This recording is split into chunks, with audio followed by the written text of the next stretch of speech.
Ah, wow. Ah, wow, wow, Did you wow. mute us?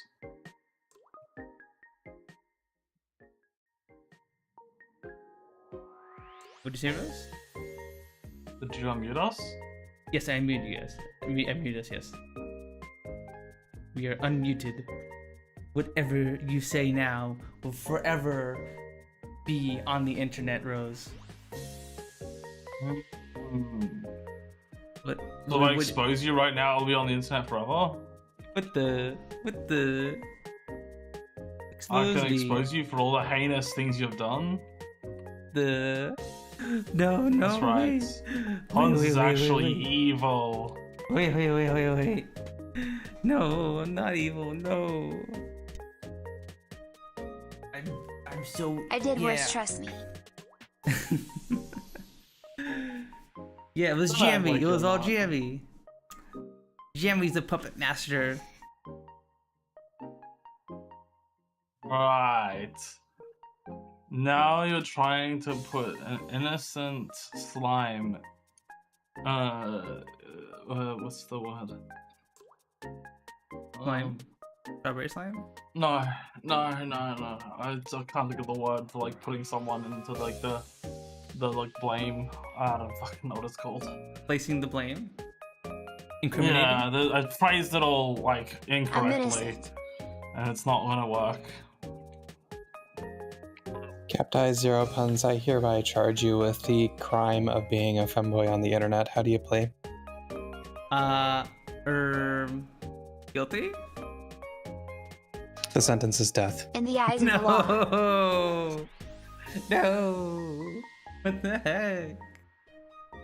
Why do I get arrested? There's so many other femboys Let's out there. disintegrate him. Ah! Let me try that again. Ah!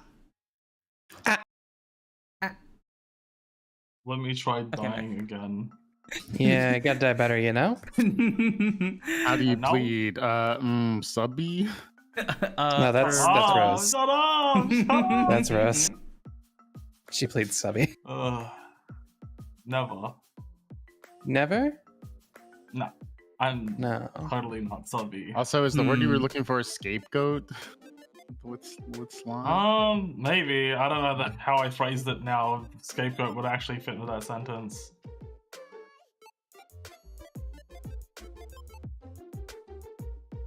It was along those lines, but like I didn't know. I was trying to like fit it into the sentence that I was using, and I phrased the whole sentence wrong. That I couldn't like fit the words that I wanted. Captai 2611 PLS. Captai 2611 PLS. Captai 2611 PLS. Captai 2611 PLS. 2 years? I'm doing the math. Years. What? 24 months. I didn't think it'd been that long. Yeah, I think I've definitely known you for longer than 2 years, right? 730 days. Because I think I met you. Don't know how much we were hanging out at that time. Yeah, like that's the thing. I probably was hanging out with CL, maybe. Yeah. Like, because I met CL like before most of the people in Homies. Mm-hmm. That would make sense if it's 2 years ago. How did you, like, what was your introduction to the community? Yeah. I remember where you come from. A now banned member of the community, who was my friend, introduced me when I got remember VR, now. when I got an index, and my first exposure in VR chat was dancing as a mute, and then going with said person to Homies. I remember now, actually. And I had met CL through them. Gotcha. I will destroy the world. Previously known entity, now unknown. And then I think I forget if I met you or Yuki earlier. Because you would have met Catherine first before me. Because Cat also kind of found Homies through Akiwa's community, right? And then I think I remember meeting you when you used the same Femboy avatar as me for a little bit, like the white fox one. Yeah. What puns you said too? Yeah, CL noted that. Oh, that's a very familiar avatar. That's funny. Hey.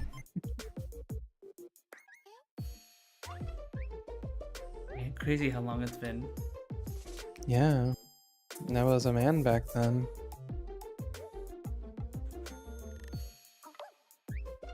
Not anymore, baby. Nope. Anymore, bitch. Also, Jamie, you can't destroy the world. We got a live stream to do, silly. You're not allowed to destroy the world. I forbid it.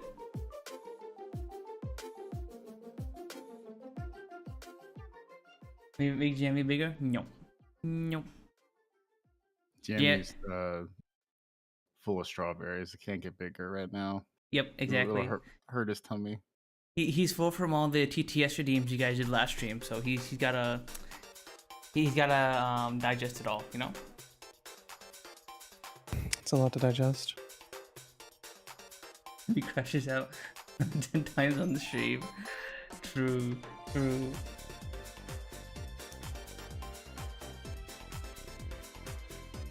But yeah, how is everybody doing? Hope everyone is having a good Saturday. Yes. Pretty nice. Sure. Doesn't feel like it's been a full day, despite the fact that I got up at like 1:30 and went and got bagels from a place that we hadn't been to. Bagels. I've been there, but it was like years ago. What kind of bagel? Bagel. Got like a mixture of things. I got a bacon, egg, and cheese bagel on sesame for her. Lox bagel on sesame for me, and then we got a bonus bagels. A cinnamon raisin bagel, and then like a poppy seed bagel with Szechuan chili cream cheese, which wasn't very good, unfortunately. Oh, that's a shame. The cream cheese. The bagel was fine. I've never tried the flavored cream cheeses at like bagel places. Actually, I've always been afraid to try those because I'm like, either it's gonna try 'em. It's gonna be. I'm worried it's gonna be worse than just normal cream cheese or just good old butter. Yeah. I mean, unfortunately, the Szechuan cream cheese was not very good, and it made my stomach hurt. And so overall, it was an L. But I'm fine that it's fine that we tried it. I really like a salted honey cream cheese. You'll It's never like know unless you try my absolute it, right? favorite. It's like a sweetened cream cheese with salt. That's like my favorite. Interesting. Then you put that on a bagel. You get a little bit of sweet and salty.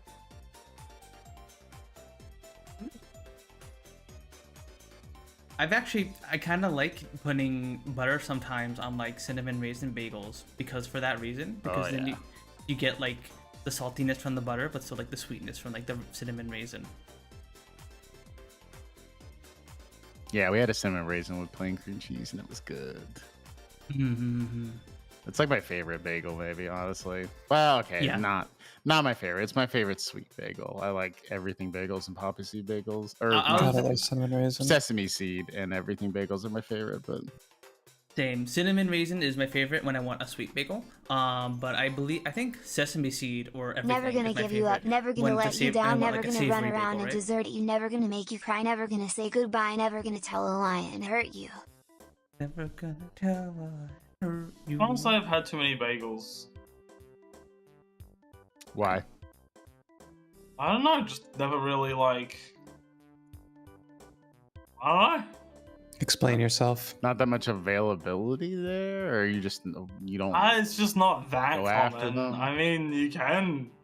I don't know. You can get them here. It's not like they're impossible to get here. gotta go into town.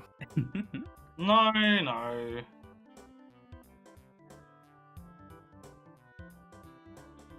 I'm looking up bagels in your city. I don't know if we have bagel places. Like, you can get bagels at like the shop and like make your own bagels, but I don't know about bagel places. Surely y'all have normal bagel shops. Everywhere has Yeah. bagel shops. A lot of bakeries also just have bagels as well. Yeah, probably. And those are usually just Probably as not. good. I don't think we have anything that's like bagel like Brekkie bagels. specific. I found a bagel food truck. And insert a place that Rose lives. You can say Townsville. I've said it like a million Okay, times. true. Fair. You know what? That's fair. I mean, always better to safe than sorry, to be fair. Yeah. Well, it's true, but you know.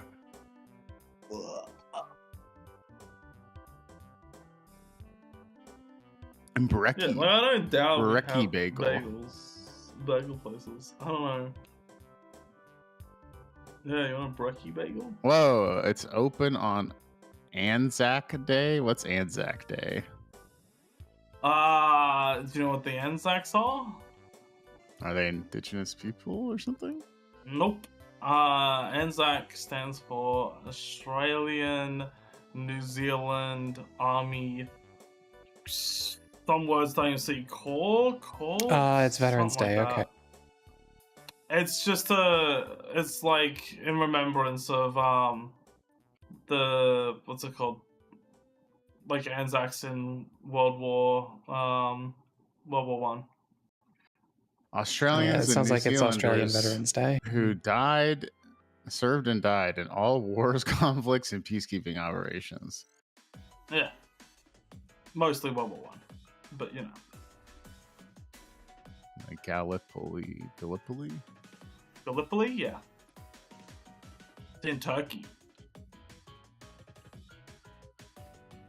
Oh, ANZAC stands for Australian and New Zealand Army Corps. Yeah, Army Corps, there we go. Said that. I didn't know it was Corps or Corps, something like that. Jammy rolled. I guess Jelly Jam, rolled. earlier in last stream, he was looking up random Wikipedia pages. Maybe he's now looking at like old internet memes now, I guess. What year is it? Jammy, But, you're so with the times. What was I gonna say? Anzac Day is a public holiday, so that's why they're saying it's open on Anzac Day. Mhm. Isn't Father's Day? Well, Father's Day is in like a week. That's a U.S.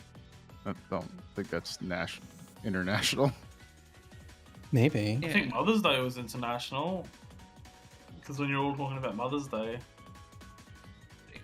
it was. Was it the same day that yours is? I think so. Okay, Australian Father's Day is September 7th, so it is not the same time as ours. Oh, what about Mother's Day? Was that one the same? Checking. I guess so. Yeah, I guess it is. Okay, so Mother's Day is the same in Australia as the US, but Father's Day isn't. Yep. Interesting. Fair enough. It's just Mother's Day is always the second Sunday in May, and probably Father's Day is just like one specific day. I don't know. Yeah, who cares about fathers anyway? No, it's okay. It's just the first Sunday of September for Australia.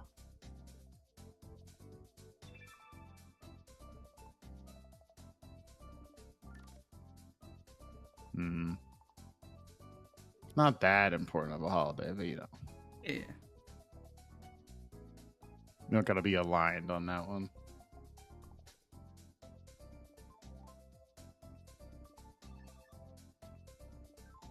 But then we went and got our nails done, so that was nice. Went to like I did like research and went to a queer nail salon that's owned by two married Korean women. They were cute. Cute. Not a lot of conversation, but I don't want a lot of conversation. Also, what the heck is running on the stream? Oh, I'm playing Scrandle. Oh damn! I need to play Vandal? this more. Scrandle, yeah. This is another one of the DLs. The So dailies. what are you supposed to do? You're supposed to select which of these has the higher. Here, I'll stream it to you guys. So What you was guys can the actually last identify. one? Was the little pie on a bun more desired, or You're supposed to say which one is more highly rated of these stadium foods. So these are all stadium foods, and you're trying to guess which one is more highly rated. which one won that last one that you were just looking at? The one that I won the last one, I think was like some kind of a empanada or something. I just forgot saw exactly. on the right. It looked like a pie. It looked like a little meat pie or something. Yeah, on it said a it was a bun. kebab or something, Oh, which weird. I don't get. But Herring sandwich versus pulled pork cheese fries. I'm gonna go with a pulled pork cheese fries. in this yeah, one. ain't no way people are out here loving a herring sandwich. Okay, yeah, we got that one. Sandwich? Mas Esporte Club. Is it a cracker and a beer? It's a pasty. It's like a beef pastel. It's like a pie, like a beef, like a beef pop or not pop pie, ham pie. Okay. More like a Pop Tart with savory filling. Okay. Or a pasty is what I would think of it as. Okay. And then that looks like fucking. It looks like frozen, like TV dinner biryani. I think I'm gonna have to go with the left one because we have to keep in mind the price is like low. Like for two. Yeah, look at that euros, price. That's actually not that bad. Even if $2 for a beer is like. I mean, it is Brazil. Yeah. Come to Brazil, baby. Come to Brazil. Okay, there we go. Right, now, what's beer? Burger with gherkins. Gherk. A single pick one. What the? Jolly old England. Single The one on the burger? right. It's Oh also England. I'm taking right. I'm taking right one. Pie, chips, and gravy. Why does the pie have gravy on it? It's common. There's gravy inside usually, so they put more gravy on the outside. And also chips and gravy is like not. Yeah. It's pretty common there. Yeah. So you're just combining it.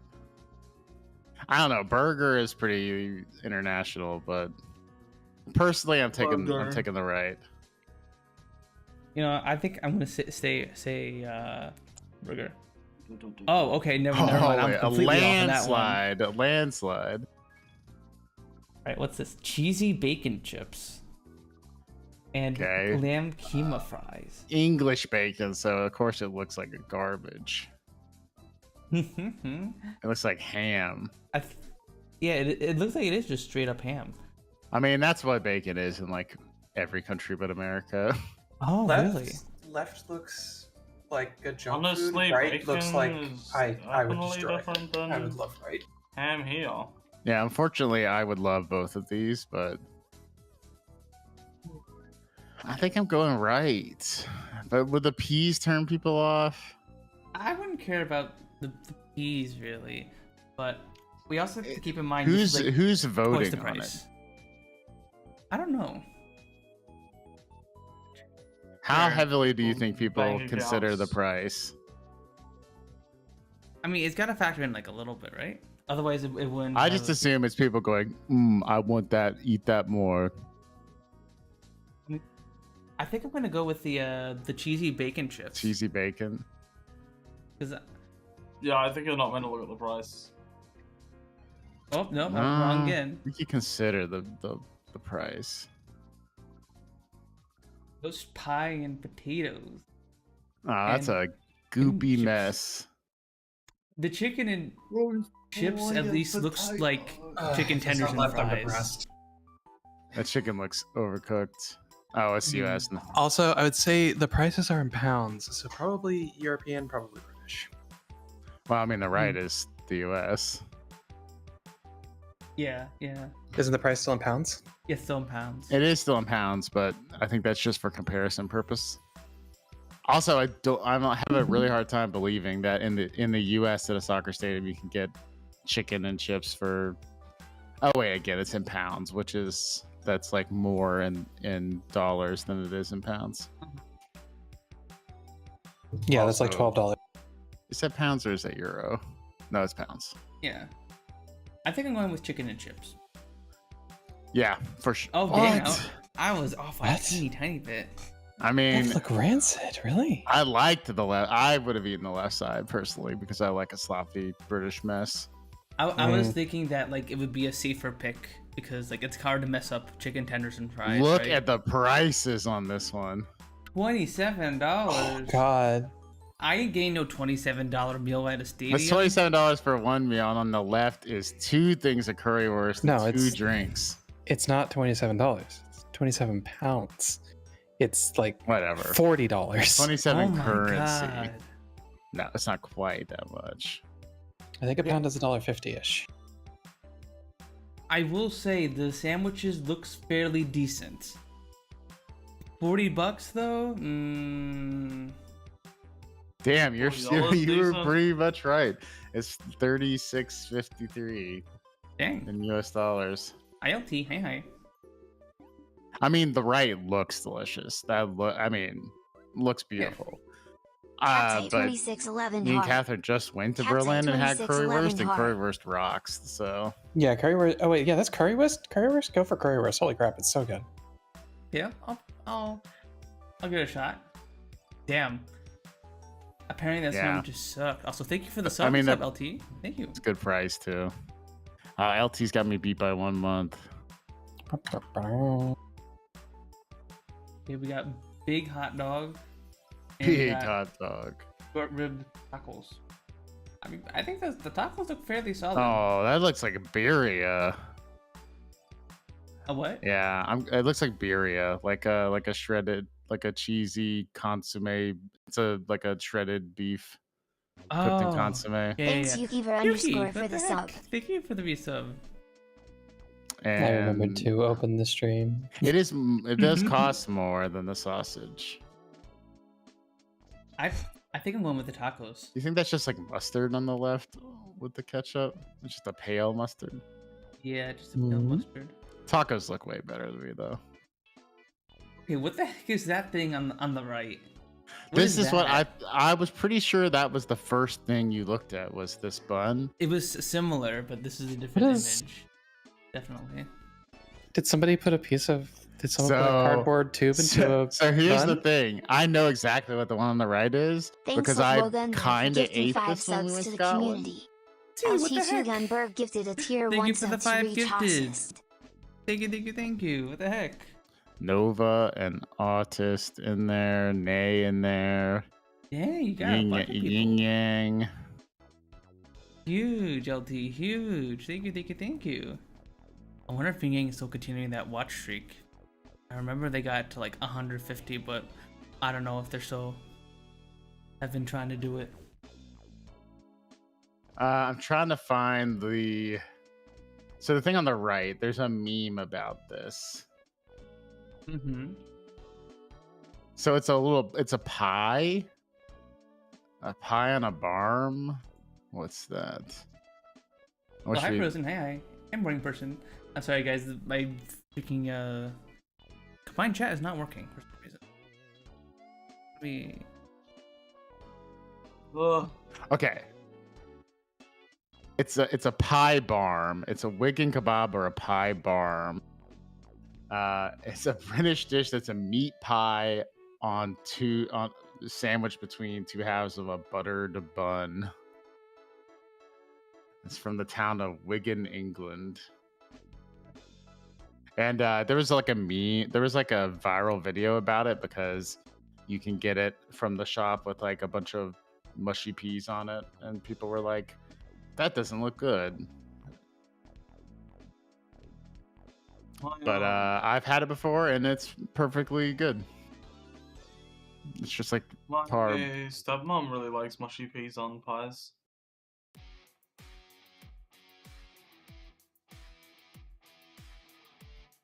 But the Okay. one on the left looks way better, so you know. Yeah. Sorry about that. I had to fix something real quick. Okay. How many tabs do you have? Let's see. We got 151 on my right monitor, and then on the left I have 291. Punz, do you not think you would save time not having all the tabs? Okay, but like Because then you say it could sound like you have them as convenience, but I feel like it'd be more convenient not to have them. what do you mean, Rose? What do you mean by that? I just feel like going through, like, because you can't read them even, so you have to tab through them all to like see what's on each of them. Whereas if you had like them bookmarked instead, you'd be able to find it more easily because you'd be able to go through like the actual bookmarks. You know what I mean? He doesn't. But also, like, you can like I can just hover over them and it tells me the full. I mean, I think. yeah. But then you could also categorize them if you had them in bookmark things, which would be easier to like. I don't know. It just seems so much easier to like actually bookmark than thing. Not that I use bookmarking anyway. I just don't have a lot of tabs or use bookmarking. Well, I would use bookmarking if it was for that reason. Gotcha. Well, a lot of the things on there are just like. I was just gonna say, I get rid of my Chrome tabs like every night, you know? Oh, for sure. I shut down my computer every Like- night, and no Chrome Yeah. tab survives it. Oh, I do too, but like I shut down my computer as well, but like sometimes I'll like open a YouTube video and watch it part way, and then I'll just leave it to continue tomorrow, or I'll be like, oh, I might want to watch this later, so I open it in a tab, and then I sometimes watch it later, and sometimes I don't. But like at that point, like if it's more clicks to that point to add it to the bookmark to watch later, right? I might as well just leave it there.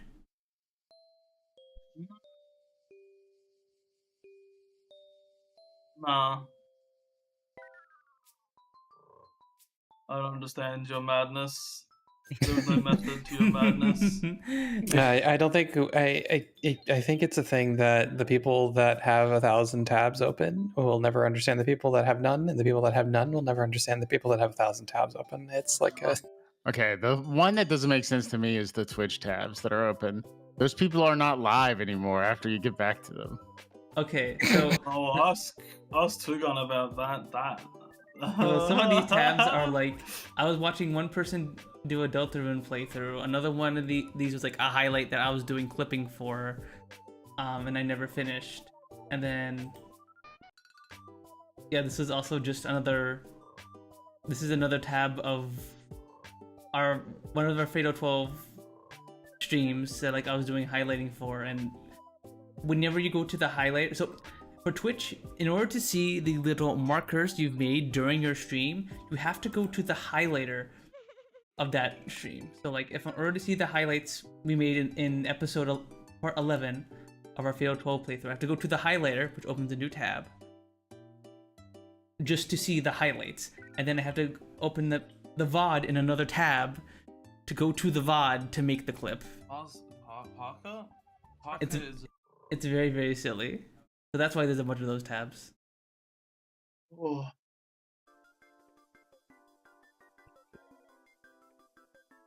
Yeah, I get really pissed off when I start to see like more than like 4 or 5 tabs on my screen. I'm like, oh god, this is getting much. You see 4 or 5 tabs? What if you need something for later? What do you mean? Yeah, but like, what if you're like, I want to watch this 1-hour video essay, but not right now, so I'll put it in another tab, so I'll get to it later. What? Tab addict. I just like go look up the thing again when I want to rewatch, when I want to continue watching something. Yeah, but that's work. It's work to have to look up the thing again. And what is it? Well, I'm not gonna watch it on my computer anyway. I'm watching it on my phone. Majority of my YouTube content is consumed through my phone. Really? Yeah. No, that's not for me. So I actually do use the YouTube watch later feature if I get That's like, what I a was gonna YouTube video and like genuinely want to watch it later. I just put it in there and I'll get to it eventually. Yeah, Punz knows this too. Punz is intentionally ignoring that YouTube has watch later as a feature. I mean, I know it exists as well. Yeah, I But, forget like, to check if the I watch really- later. If I'm like really engrossed in something enough, I'm gonna remember to continue watching it, so I'm just gonna look it up later on my phone to like watch the rest of it. Also, watching a hour-long video essay on your phone. Pass. I listen to them mostly.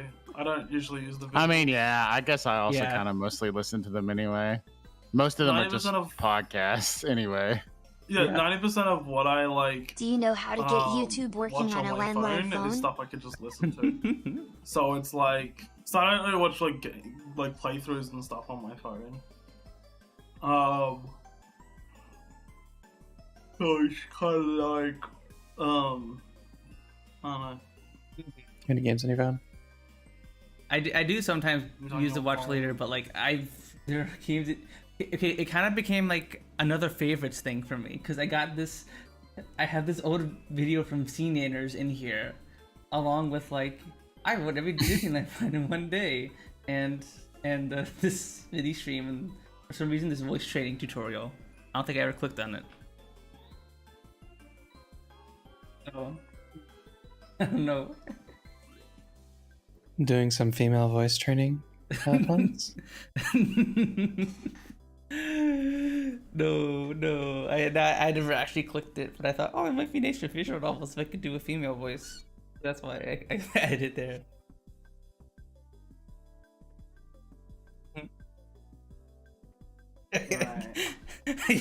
I can feel Yuki and Yan like gaze through this eyebrows raised through the screen. I mean, I also said that originally when I was like questioning stuff. I was like, oh, I'd like to voice train just so I could do a girl voice on stream, right? Just like the RP reasons or like visual novel reasons. Yeah, as a joke. RPers. It'd be fun. It'd be funny. It'd be funny RP. It'd be really funny. It'd be really funny if I had a girl's voice. It'd be really funny if I dressed like a girl. It'd be really funny if I started taking estrogen. Oh, I swear, I swear they were not there for egg reasons. They were there. Yeah. I presume that you're going to recommend them to somebody or something like that, probably.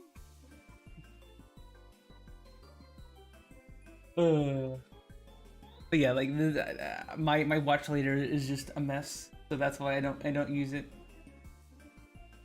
What? Yo. Well, you know, you can make multiple playlists, and you can make one that's like favorites, and then use watch later to watch later. Yeah. But then I have to go back and organize things. Can do that. I don't know. It's there's a method to my madness, but I haven't been being better about closing YouTube method tabs. to your madness. You're insane. You're losing it. Okay. Crazy.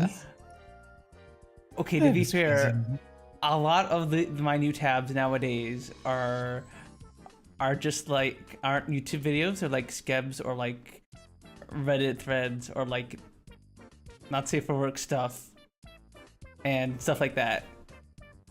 It's not like I have a bajillion YouTube videos waiting. It's like stuff that I just move on from and then forget to close it, really.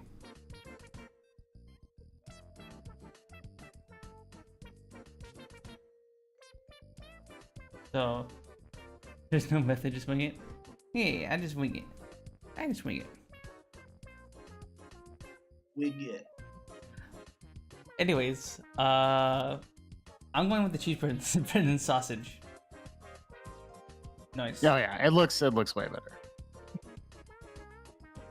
Is it just British? It's so the British doner. heavy. It's gotta be the doner. So British. Well, wait, but the heavy. doner is so expensive. Wait. Oh, but it looks Yeah. so much better. It looks so much better, but it is It partially does. about the price. And the doner, like the pie and chips, is so much cheaper. Yeah, I And mean, it's stadium food. That still must mess up that left side, but Yeah. Alright, I'm gonna go with the doner kebab. What's the Okay. doner? Okay. that's just how much you gotta pay a stadium anyway for food usually. Mm. Alright. Maybe not in Switzerland, but At the scandal for today. I think we technically did today's golf yesterday. yeah, I so- just checked it to see if it was available because I was enjoying it last night. Yeah, I was playing that The I'll find golf it is a there. dull. Yeah, it's kind of Kinda- hard golf. It's a daily golf hole. at the doll. It's one of the dolls. So yeah, a little bit of Dalton. A little bit of Dalton I for have Fatal been- 12. I've been rendered speechless. At the idea that the golf is a doll. Oh, I just want to play a little bit of my little golf game today. Mm-hmm. Yeah. Little golf. I did want to see if you could play previous holes. What'd you say, Mel? I did want to see if you could play previous days holes. for, Yeah, like, that an would be hard nice. golf. I wish I could, but it looks like you can only do the daily one, which I don't like. I wish more of the doles let you play previous ones if you just wanted to play a few of them or something like that. Like, I don't know why it's like you can only play the current one. How dare you miss a single day? You're not allowed to play yesterday's. Fuck you.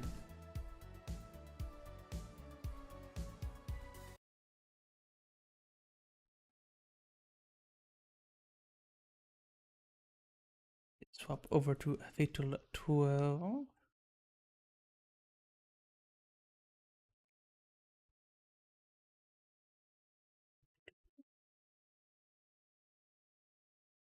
There we go.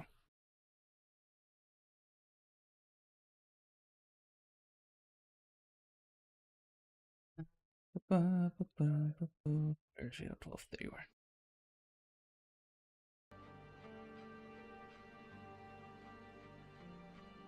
Or game capture? Okay, there we go. Mm-hmm. Game capture was taking a hot minute. Please. Game capture, please. Show the game to stream. Last time on Dragon Ball Z. Let's see. Odette was fucking murdered. Miharu went up to be elected, but ended up not getting elected somehow. We're not quite positive how that went. But Steele was like, damn, you're clever or something like that whenever she came down. Was that the last thing that happened, or did we go on a little bit past that? I think that was the last thing that happened.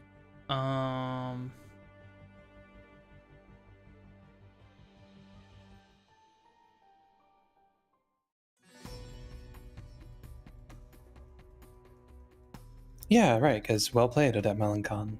Yeah. Yeah, that's where we ended. Well played. Played. I think it was also last episode that they had their fucking anime fight.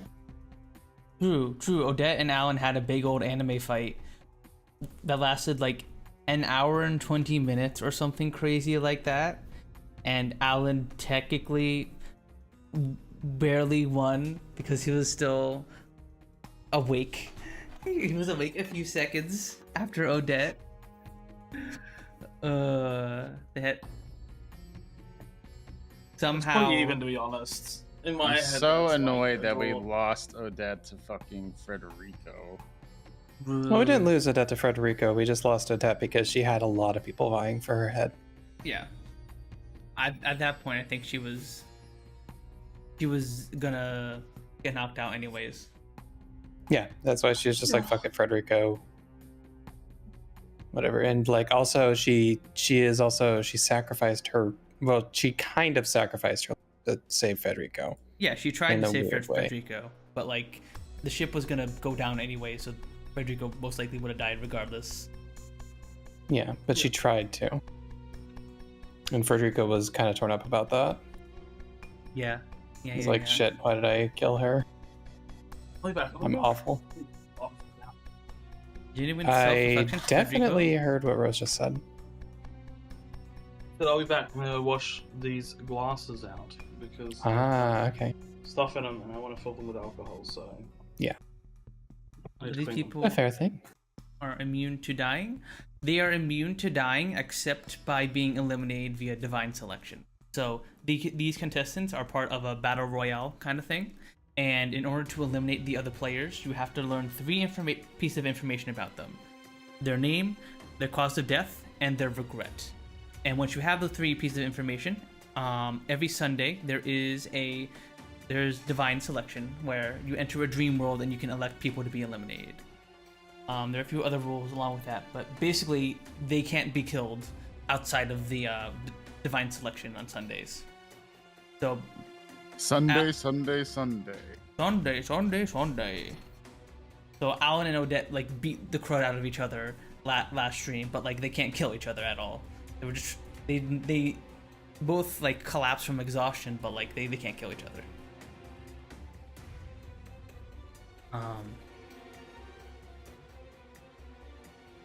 So yeah. All right. Okay, let me go. Actually, start from back here. I think you read this. Yeah. Yeah, because we were past this when we ended, right? I think so. Like somewhere around these few lines. Whatever. Alan speaks to himself inside the storehouse. He figured Odette had already obtained Federico's information. However, she opted to accept death over using that information to protect herself from his election. Federico's realization after the fact would leave him perplexed and aware that he would never surpass her. She had opted to protect herself. Then he would have likely backed down in order to avoid revealing his regret when taking into consideration that Miharu Ebonada had also elected her. I guess we didn't read this, did we? Nope. No, I didn't. Familiar to me. We stopped right after Divine Selection because we were getting right to running late. Yeah. So like probably just stop. Yeah, exactly. On the off chance that he did decide to reveal his regret, someone could easily elect him the week after. Odette opted not to pursue that possibility.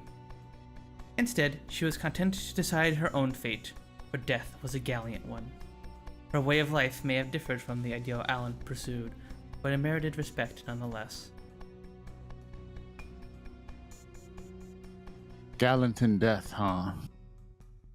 Alan had been opposed to the concept until now. He's a firm believer in approaching everything from a logical perspective. Emotions have no place when it comes to action.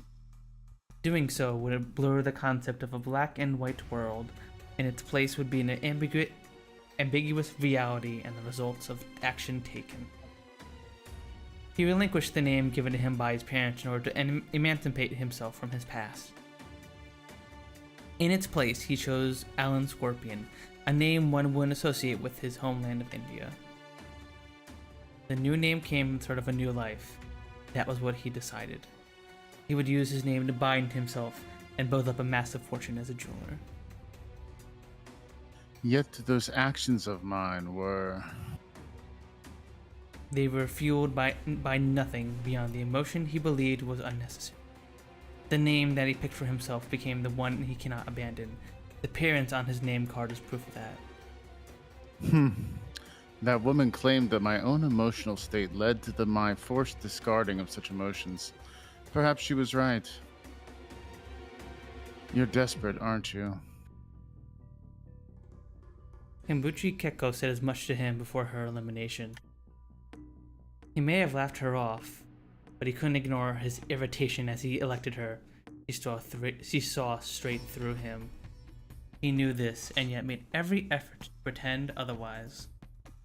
Alan is desperate to live. Shishimai Rinka. Look in her eyes pushes him forward. Alan has already lost Divine Selection. He has finally come to this realization. That alone isn't enough to make him give up on life, however. I'm the one who said it after all. The numerous lives that have come to an end thus far have begun to stir his emotions.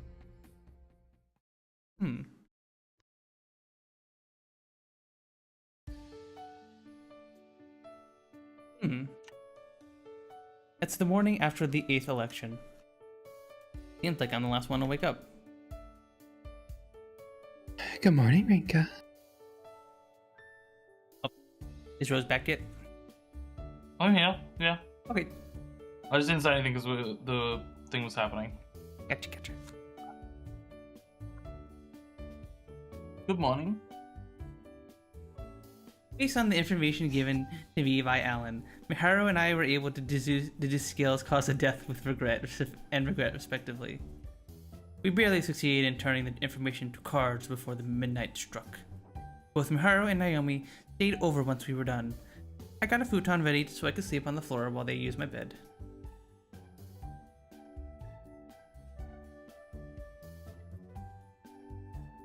I was surprised when both of you collapsed immediately at midnight. Especially since we were in the middle of a conversation. I guess that's what you meant about getting pulled into that dream world. Okay, so you can't even like stay awake through Divine Selection, you're forced into it. Well, obviously. No running. At least you looked like you were sleeping soundly. Part of me was worried that you'd be tossing and turning like you were stuck in a nightmare. Of course, nothing was more of a relief than knowing both of you made it through the night. Sorry for making you worry. I gotta say, I never thought too much about what happens to our bodies when we go to the Court of Fate. I'm not even sure how time passes there in relation to here, especially when there's no clock to check. Well, there is one, but it's complicated. So we were sleeping like normal then? Yes, I wouldn't have suspected anything had I not known the details. Oh, had I not known the details. Knowing Naomi watched me sleep is a bit embarrassing. I know that Miharu looked just as pretty in her sleep, but for all I know, I could look like an idiot. In that case, I'm willing to bet that no time passes in the real world at all while we're in the dream world.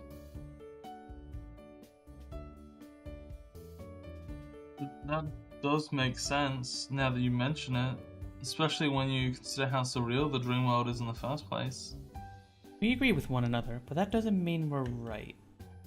Granted, it's hard to know when we can't directly compare the flow of time between both worlds. Either way, I'm so glad you came back Saturday night, Rinka.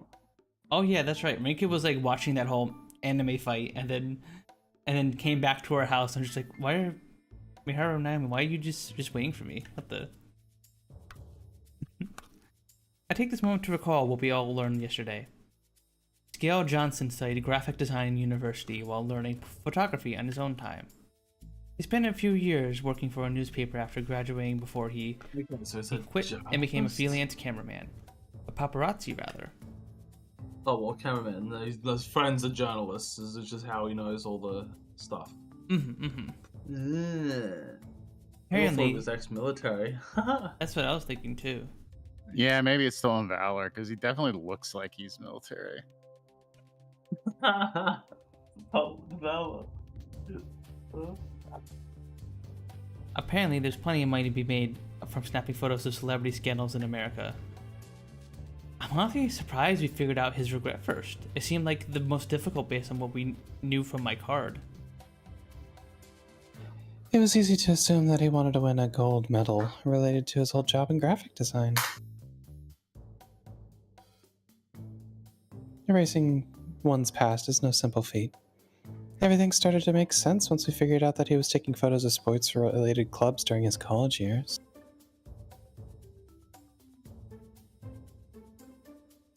Especially once we coupled that with what Rinka learned about Alan Scorpion, about his work as a sports cameraman for a few months before becoming a paparazzi.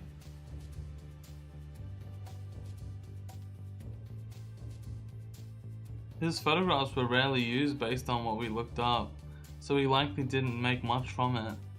That's where Rinka's quick thinking kicked in. It wasn't about the medal itself, but the sports aspect. Scale wanted to capture the moment someone won a gold medal in the Olympics. Plus, he wanted that photo to be used by a newspaper with natural circulation. The fact that it became his regret means he still hasn't given up on it. I'm not sure which piece of information was the most vital, considering just how much we strung together. Regardless, his regret card appeared in Miharu's card book. His cause of death is when things got tough. We never would have figured it out based solely on Alan's information. Miharu still would have been able to protect herself by this point because she had already had his cause of death card, but wouldn't stop there. I wanted to know all his information too, just in case. I'm gonna need it at some point or another anyway.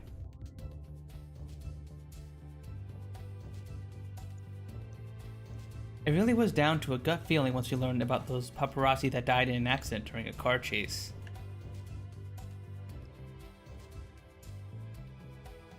Things really do work on a whole different scale abroad. No pun intended.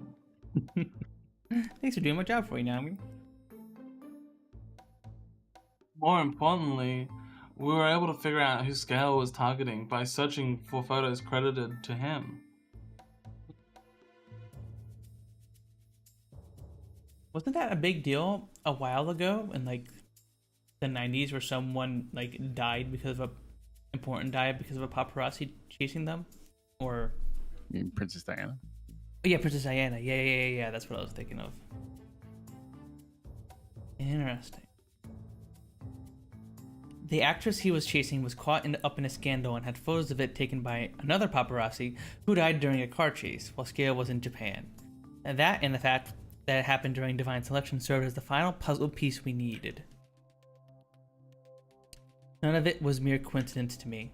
Naomi and Miharu both weighed for me. My being able to bargain with Alan, and more importantly, Miharu not backing down against Odeb. We were able to get all 3 of Scale's cards through our combined will to push forward. We can't relax yet. He might not be able to elect me now, but the same doesn't apply for you, Rinka. You can't let him get any of your info.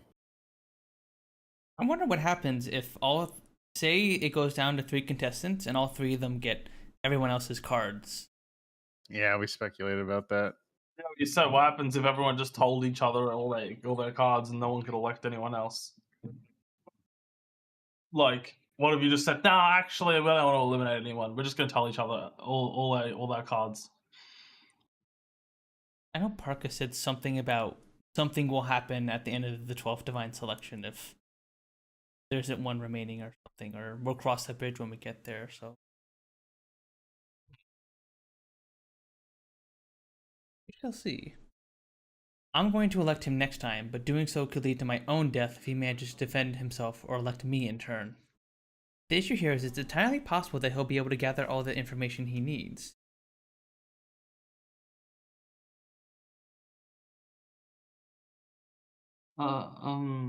Is it possible for you to stay with your Gran until Scale is eliminated, perhaps?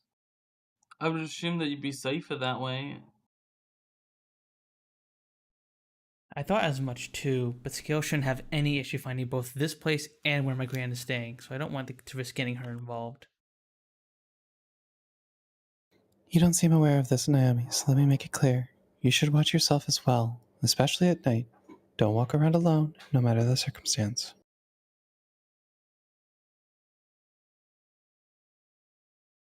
It's common knowledge that Rinka elected you to save you, so he may find value in using you as a hostage. While a bit harsh, Miharu's right. You had no intention of electing me, but Scale could. I doubt I'll be able to persevere if he takes Naomi hostage. Oh, keep that in mind. Naomi nods, visibly shaken. More importantly, seeing Miharu protect herself from Scale's election finally helped me realize that rule could just be what we've been looking for.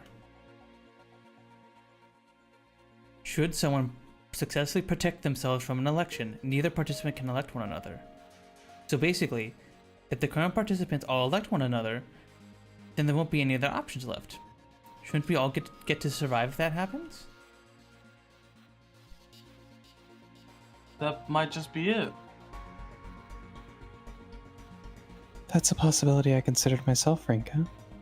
The same can likely be said for the other participants, Sophia included.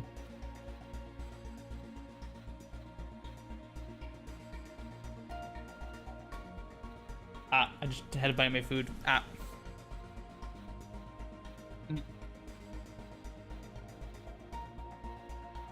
Mm-hmm.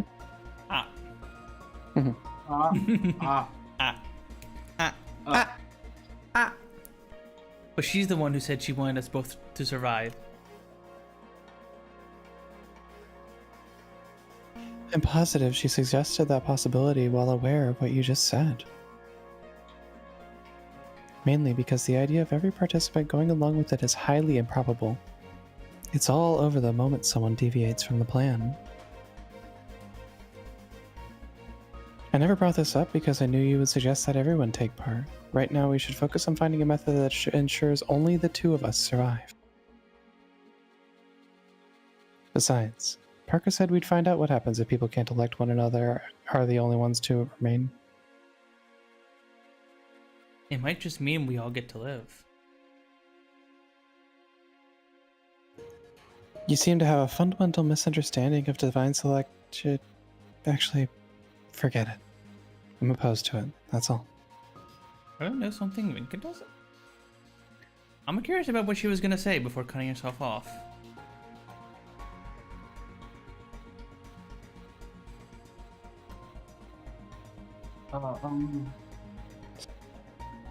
Naomi doesn't let Miharu end the conversation though.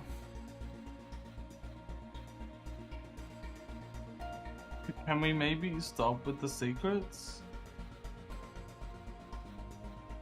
Don't forget that we still have school.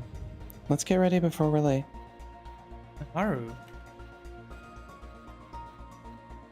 While she didn't sound entirely confident, I was still surprised to hear Naomi say that. Meanwhile, Miharu does her best to appear unapproachable while getting ready. She knows something, if she's not saying what. I'm sure she has her reasons, but... Let's stop acting like this, Miharu, especially between the three of us. Okay. I grab Miharu's hand as she's about to make her way downstairs. Her hand feels cold. Might be the first time I've held her hand since the time in the theme park, now that I think about it. I can't help but think it's far colder now than it was back then. She's taller than me, so I have to look up into her eyes. There's no need for words. Miharu looks away from me before responding. I guess it's for the best then. Especially when you're the type to take action until you're satisfied. But we really don't have time right now. I've got work after school today, so how about we meet here tomorrow after school? Thanks. That's fine with you, Naomi? Naomi and Miharu both nod, almost in sync. Just as I try to let go of Miharu's hand, she grabs hold of mine. I'm surprised, but she looks deadly serious. I want you to promise me something, though. Don't hate me when I tell you, okay? I can never hate you, no matter what. Her lips quiver upon my immediate answer, almost as if she's trying to hold something back. Afterwards, the three of us head off to school.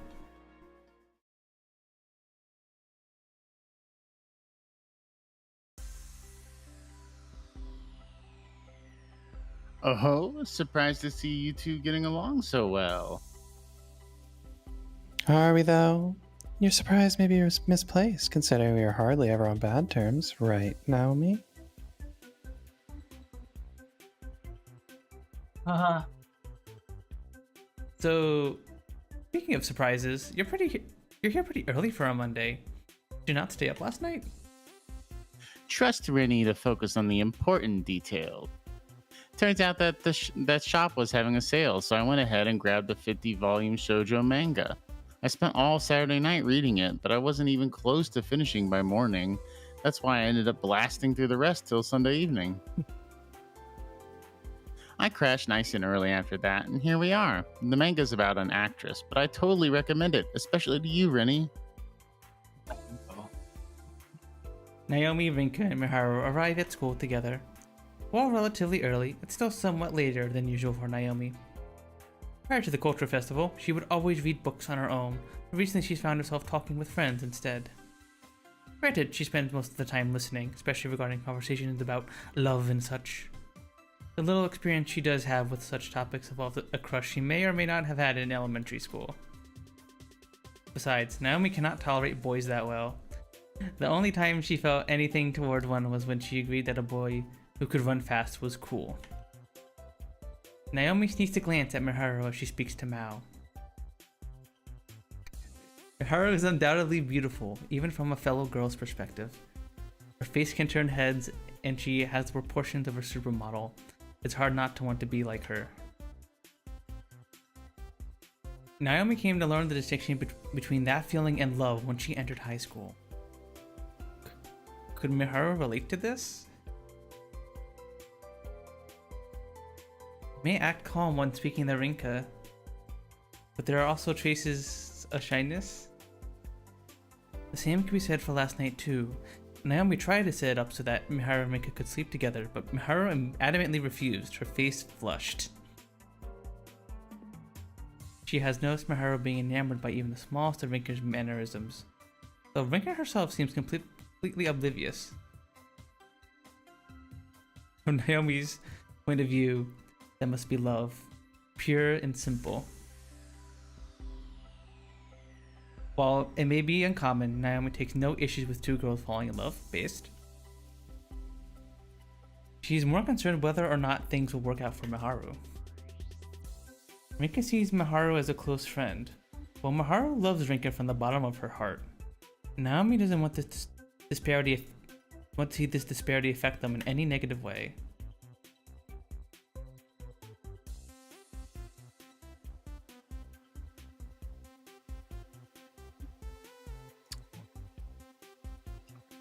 Earth to Naurin, something on your mind? Come on, ain't nothing gonna come from looking so miserable. Wow. And then there's her. Naomi feels bad for Mao, considering she's been dealing with these same concerns for over a year. If they ever have the chance to talk one-on-one, Naomi wants to ask about how Rinka and Miharu first met. But at the same time, she figures that not knowing what it's like to love someone is akin to not understanding most emotions felt in the world at large.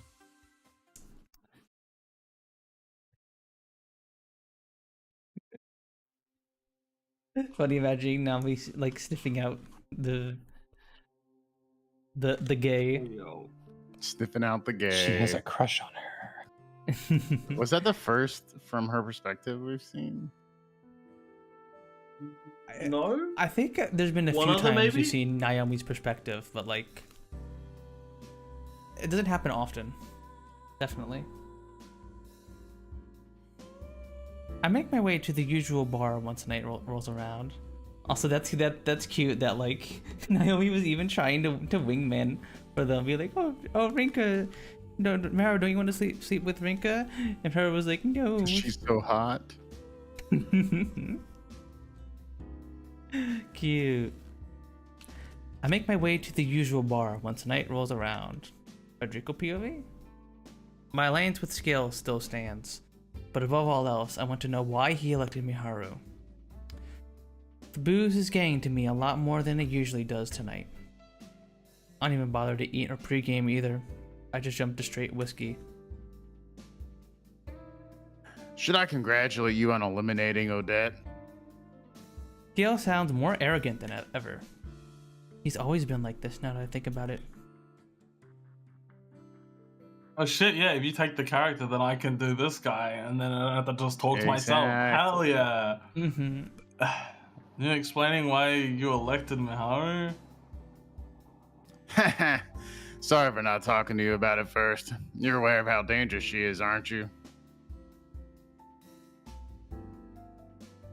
Dangerous, huh? I found it to be pretty interesting. My bad. Ooh, I just rolled out. My What foot do you hit think the about it, mouse. Naurin? What do you think about it, Naurin? Narwin has thoughts. There you go. Dangerous, huh? I found it to be pretty interesting. Wanted to spend a night or two in bed with her as well, but the idea of her being dangerous never crossed my mind. Ew. Come on, Federico. They're trying to give you some like redemption here, and you're still adding in the wanting to sleep with the high schooler stuff, buddy. Come on. The game is like throwing you a ball here, and you're like, nah. I got one arm on the table with my head hanging down. I take another drink. This ain't like me. Maybe because I spent all day thinking about stuff. Stuff I couldn't stop thinking about, no matter how hard I tried. Things doused in uncertainty, where a clear answer may not even exist. It turns out she had all my information at her disposal. That's proof enough that she's dangerous. I doubt she could have known that I would elect her, though. If anything, it was probably Odette who figured I would from when we were allies. I'm surprised she told Mahara, though. It makes me glad that you were able to eliminate her in the end.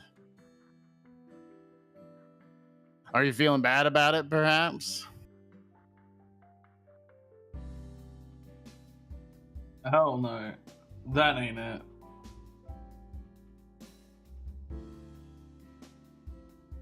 I'm just confused is all. She gave her own life to save me when I was dying.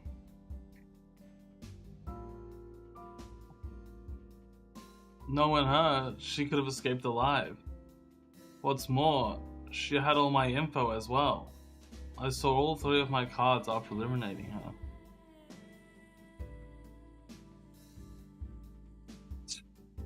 I don't get it, man. Both the thought process and this frustration I'm feeling are a mystery to me. I'm the one who won in the end, but it doesn't feel that way. As I suspected, you...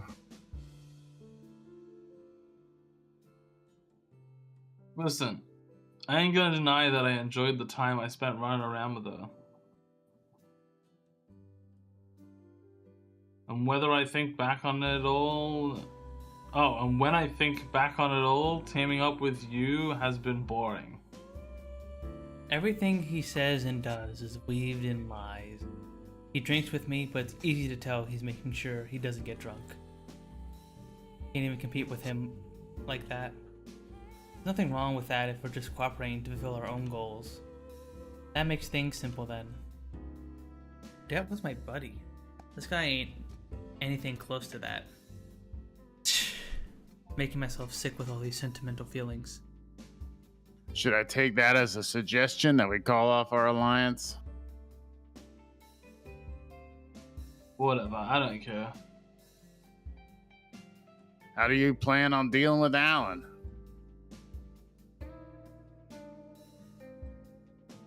I'll figure something out. Besides, you've been trying to figure out my regret for a while now, haven't you? Looks like you still haven't managed to, judging by your attitude.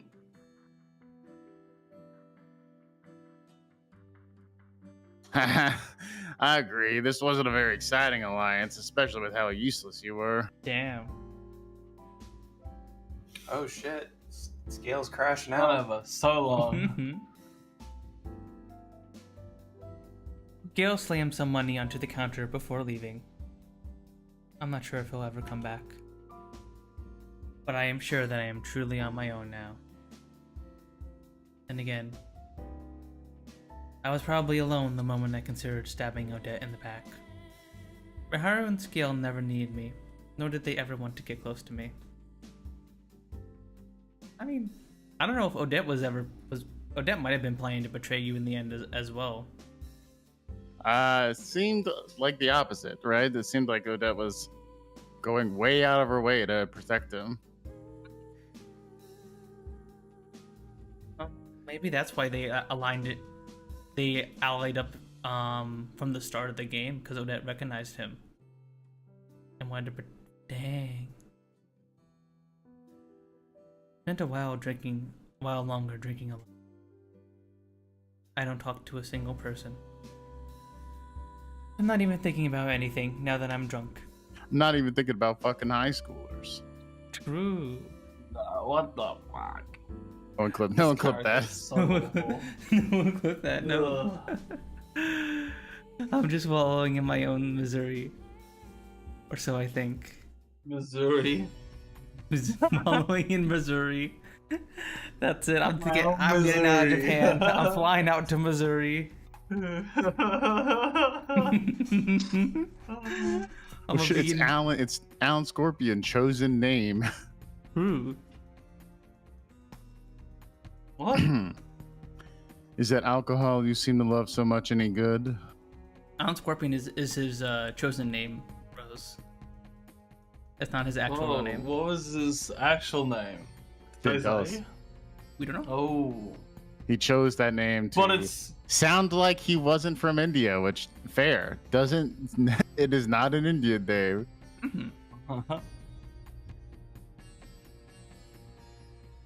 A distressing... Oh, excuse me. Jesus. A distressing voice dragged me back to reality.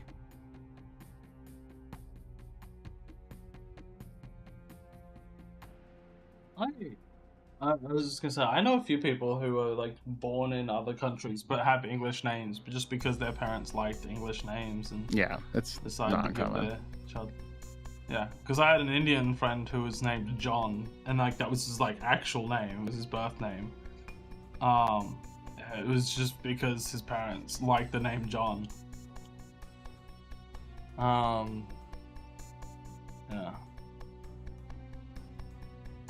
He wasn't born in India though. I think he was born in Kuwait. John Scorpion. Funny enough, his last name was actually also not a Indian sounding last name. His last name was like, oh, actually, I don't think I can say his last name. That's Yeah, too much. yeah. That's too much. Yeah, but it's an maybe- English sounding last name. Dox your Yeah. friend John right here. Yeah, I'm not gonna dox John, Smith. you It know. was John Smith. No, this is along those lines though.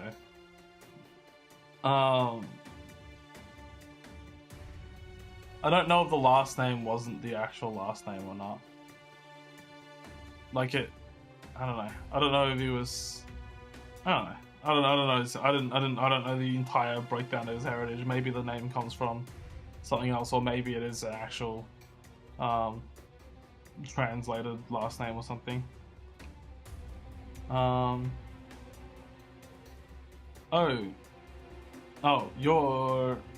yeah. You ain't allowed to drink where you're from, are you?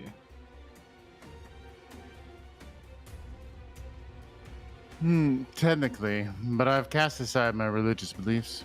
I just haven't had the opportunity to drink by nature of my age. Wait, is Alan Scorpion like a high schooler? Like Baharu and Rinka? Yeah, he's not very old. I think he's not high school, but not. Oh wait, the drinking age is like different other places. I forget. It's like lower. What's the drinking age in India? Um, I'm gonna guess it's fairly low compared to like the United States. I'm gonna guess it's 18, honestly. let me see. Let me do a little Google search. Do a Google search. Age of... Ranges. It's a India. range apparently, but 18 it seems like. Yeah, 18 to 25 years. Okay, so like he could Oh. technically be in his 20s and not have drinking. Okay, fair enough. I guess it depends on what state. What do they separate India into? State. I have no clue. Is it states? I don't know how they. I actually don't know much about India. They're to be honest. states. That's what Okay. you would refer to in English. I always forget you're just a punk kid. I am here for a reason, you know. Are you sure you have the luxury of getting this drunk during divine selection? Alan ignores my statement and poses his own question. This is the first time we've had a face-to-face now that I think about it. But it doesn't feel that way since I see him in the dream world so often. He's got the face of a straight-laced businessman, but his physique runs a total contrast to that. Yep, he's just as annoying here as he is there. Don't think I've forgotten about what you said during the 4th election. Worry not. You have etched yourself into my memory for surviving this long. Of course, I see no need to take back my comments regarding your foolishness.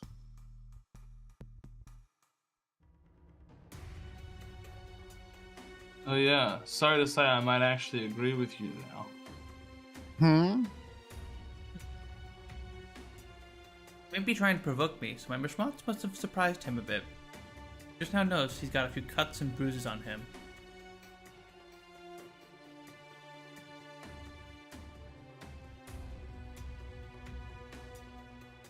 Guess you and Odette went at it, huh? She'd been dying to fight you, so I guess she went ahead with it after all. Oh, went ahead with it after figuring out that I'd elect her. Jesus Christ, I can't fucking read. Correct. Correct.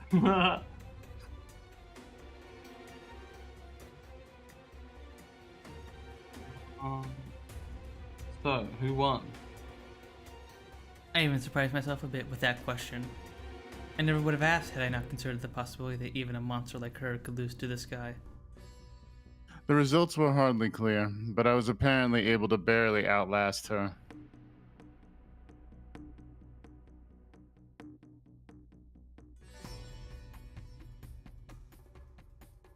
That's so. Who must have been real happy then. No doubt she considered him the winner if he outlasted her. He's simply like that. But that makes me jealous. He made her admit defeat through his own ability.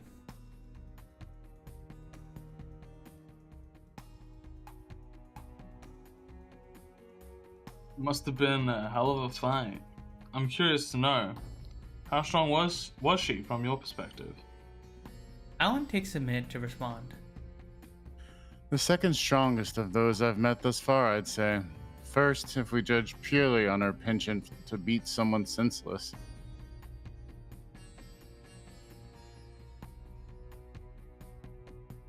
Damn, you'd actually put someone above her? Must be a samurai or an assassin or something. Not quite. Just family. His father actually beat him, and he's considering his father strong.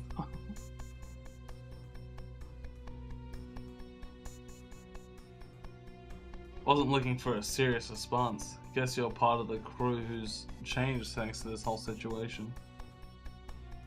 Not quite. I've simply reverted to my old self.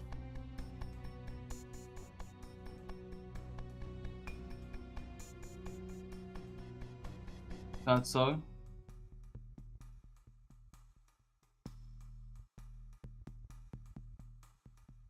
Downing the rest of my drink, I leave a crumpled up 10,000 yen bill on the counter and tell the bartender it'll cover impending repair costs.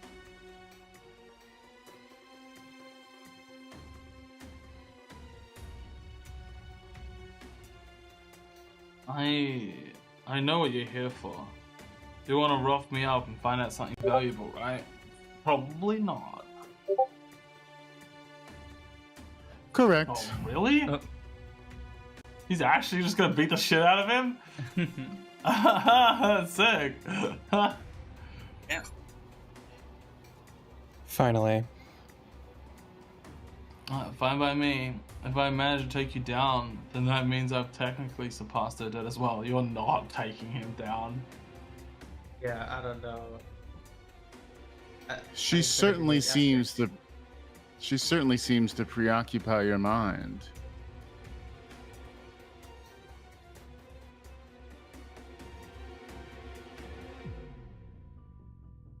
Fate made it so I owe her my life.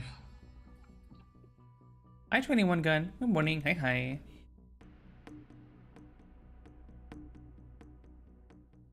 Come again?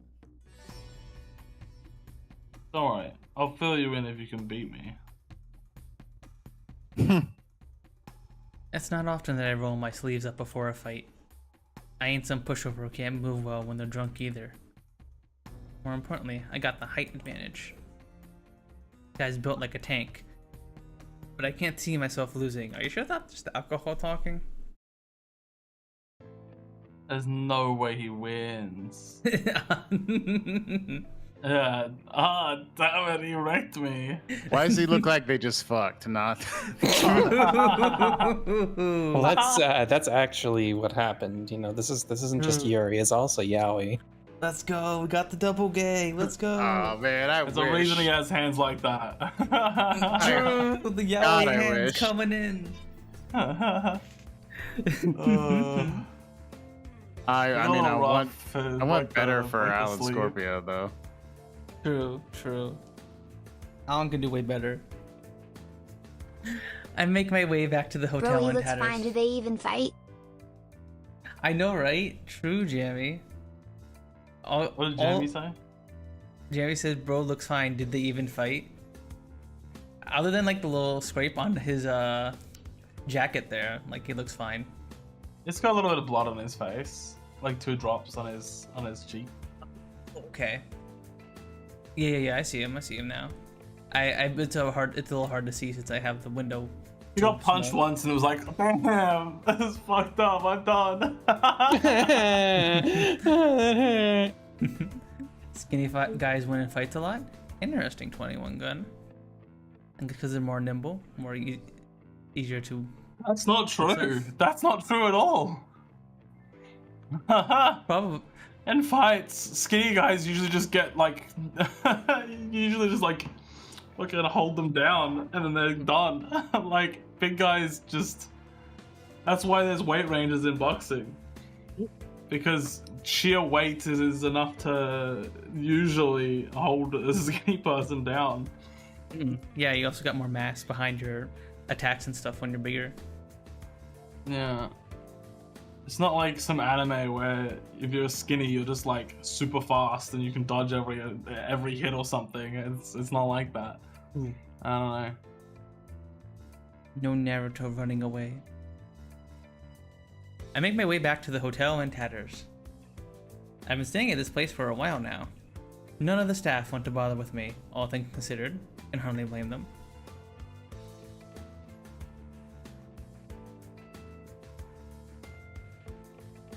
I knew he was a beast, but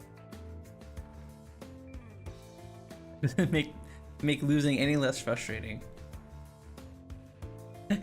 You beat me so soundly that I can't even bullshit my way out of it. One punch to the gut, followed by one to my right cheek. That's all it took to knock me over a bunch of glasses and bottles before passing out. Jesus. wait, it was actually one punch?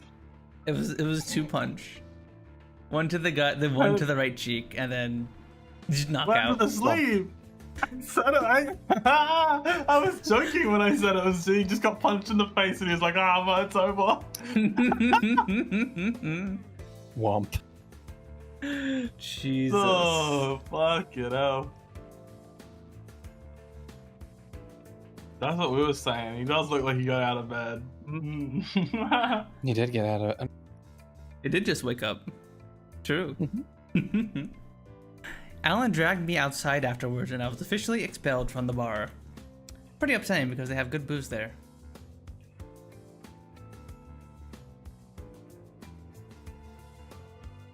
It does hurt.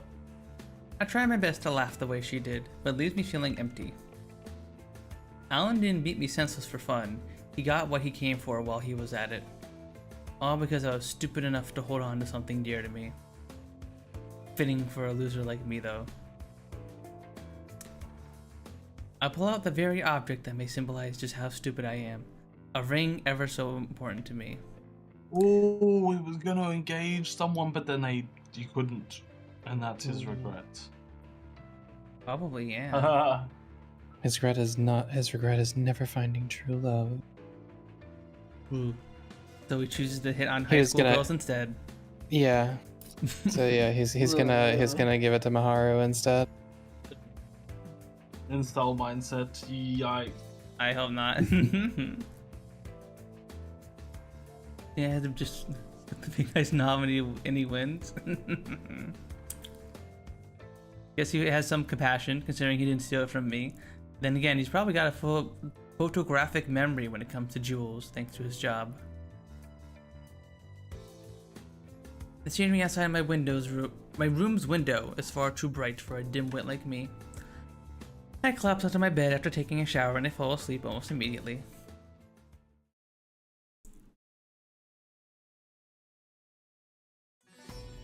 Bow, bow, bow. Calling the events that followed his victory over Federico, Alan mumbles to himself as he walks.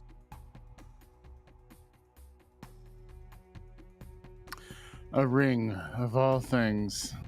Having dragged Federico out of the bar, Alan proceeded to look through his belongings.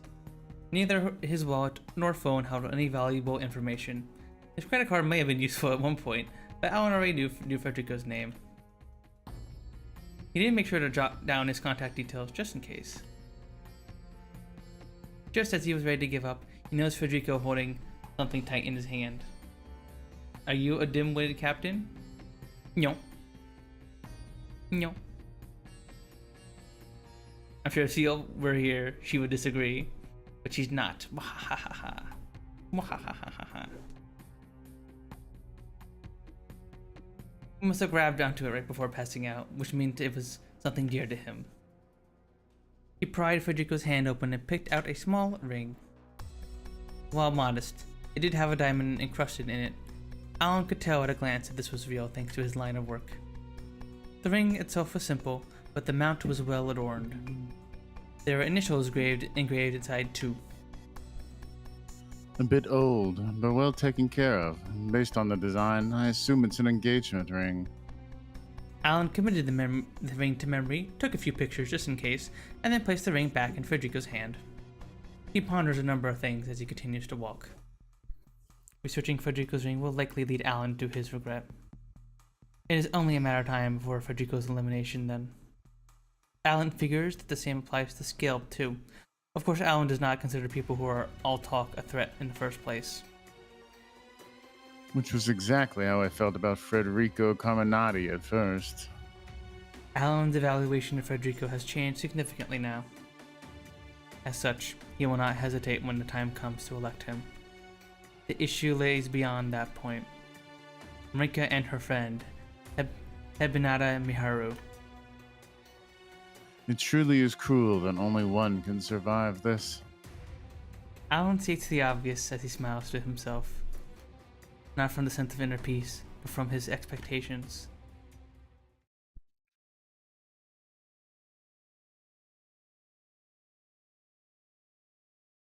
Miharu, Naomi, and myself gather at Lionhouse after school, just as we arranged. Sorry for making you close up shop early. We're taking a break. I was gonna say, does anyone need to take a break here since we're at about the hour 30 mark on stream? I could get some water. Okay, we can take a quick little break. Break time. Walter. Time to get some Walter. I took a nap. No. No. Nope. 5-minute power nap go. No. A 5-minute power nap's gonna become a 2-hour power nap.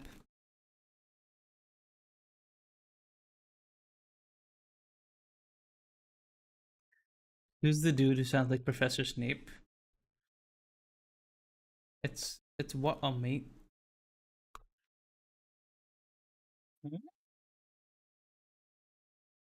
You mean like the voice actor for Snape? Or are you saying one of us sounds like Professor Snape? Because I don't think any of us sound like Professor Snape. I'm like, Walter, I don't want to have sex with you, Walter. It's me, Mike Undertrout from Breaking Bad, Walter. I'm not Professor Snape, Walter.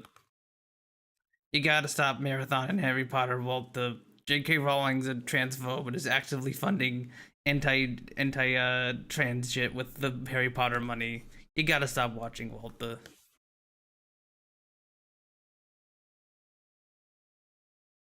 Dude, in your stream? Hmm?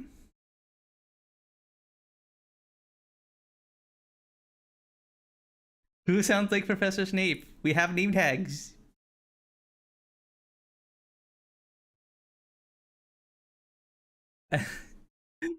Like, I don't know who you're saying sounds like Professor Snape. I don't.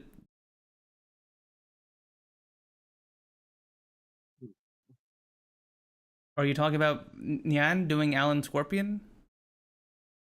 Is that what you're saying?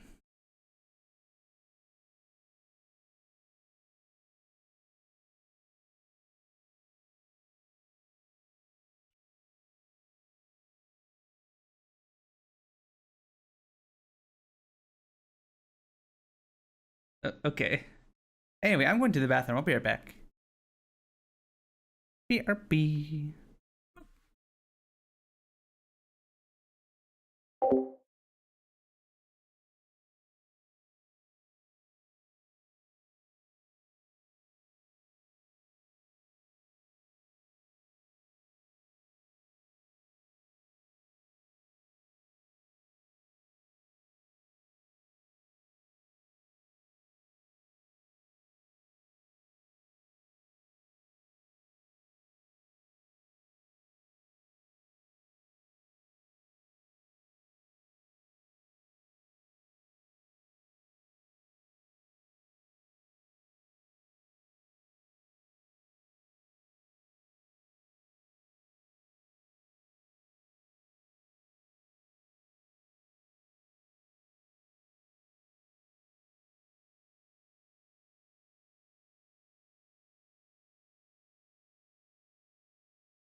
Morale.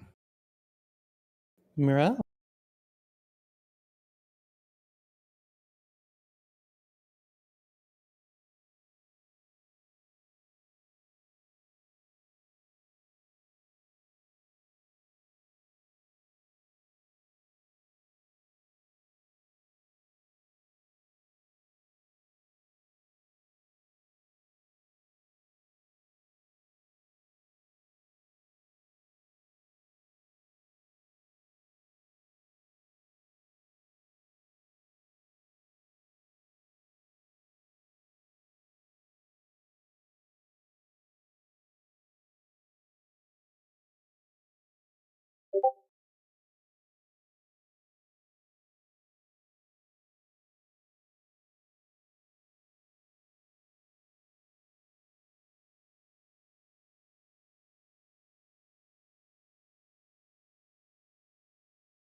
I just realized Punz doesn't have like music or anything going on.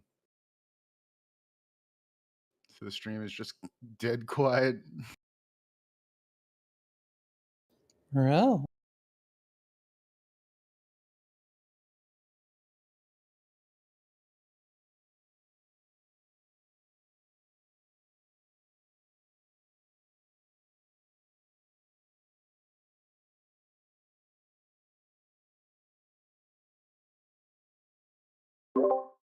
Back, everybody. Welcome back. Need some crickets or something? Well, while we're on BRB and there's no song playing, just put on some crickets going. Yeah, I guess it is kind of weird just having there being no sound while we're away. Absolute silence. And he's put on like the usual background music while we're waiting for everybody to return. This country has the highest number of homosexuality in the world. I don't know how they do say, but I believe them. America #1, baby. I'm thinking America as well, or maybe Probably not though. maybe I'm thinking it's got to be some kind of European country, right? Maybe by population size. I don't know. Maybe.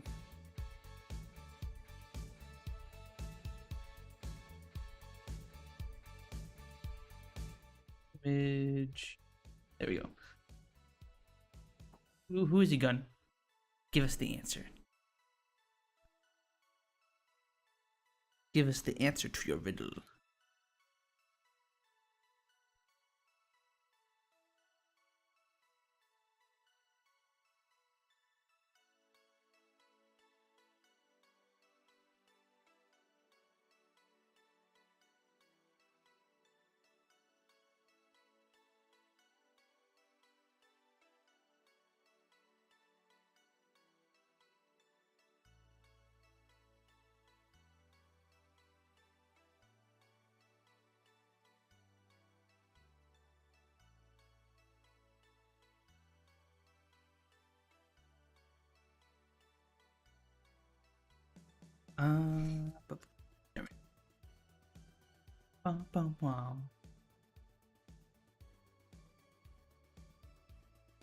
Yeah, I remember we were talking about this yesterday, but you have not played Undertale or Deltarune, right?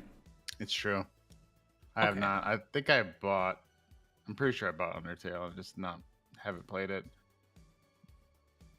And I would like be very overthinking playing it, but I should play it eventually. Yeah, it's fun. It's a classic. Can you get some water? You're gonna get some water? Where you been? Yeah, wait. Yeah, why didn't you do it while we were all BRBing or peeing or whatever? You've been sitting here quiet. I assumed it. You were going off and doing something.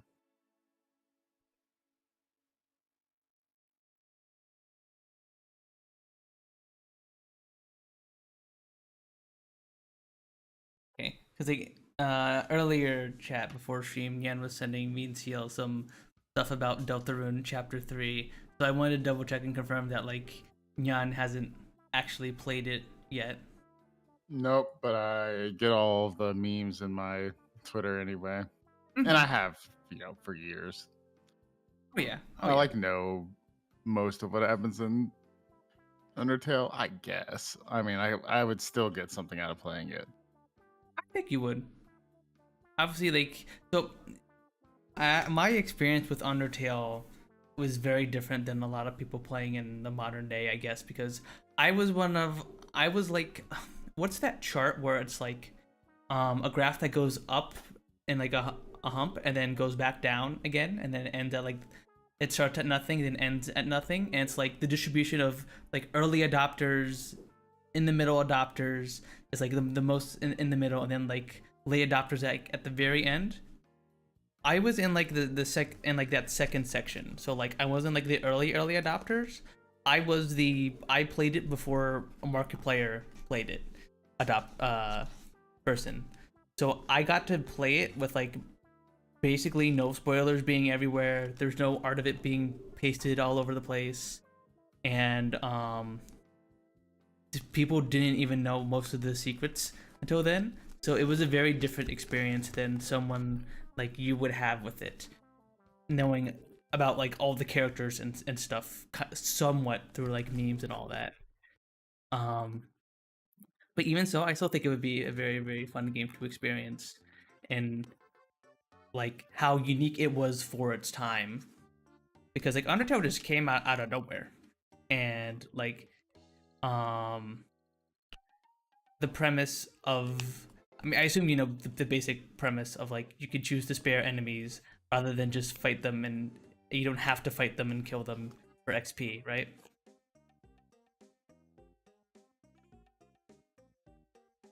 Are you asking Mel or? No.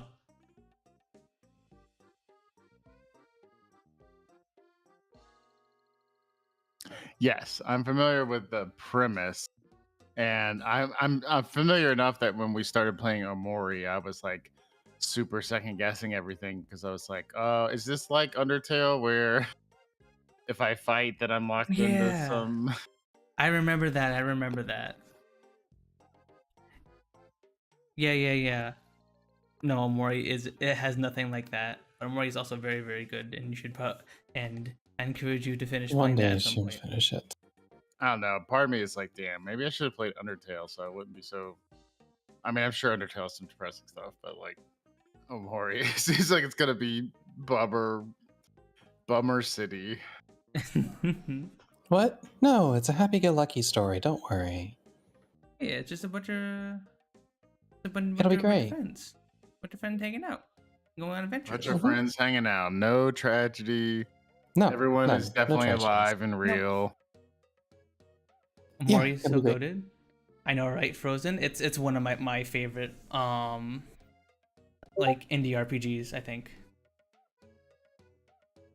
easily. That game gets me very, very emotional. When I see others play it, it's very, very good. Yeah, I was watching Nyan play it off stream a little bit, but then she didn't.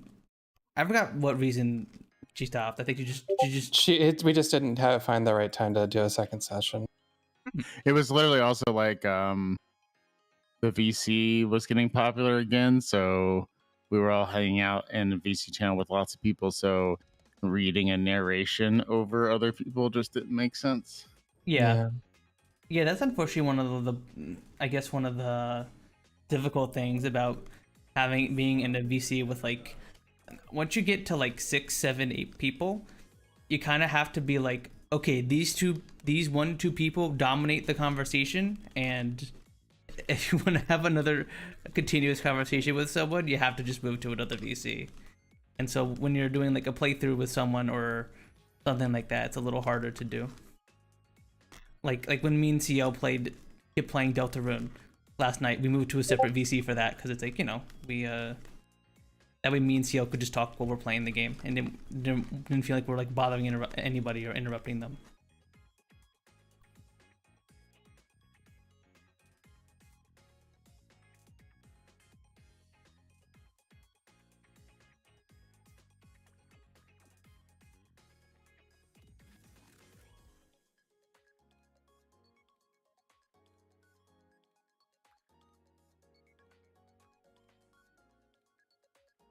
But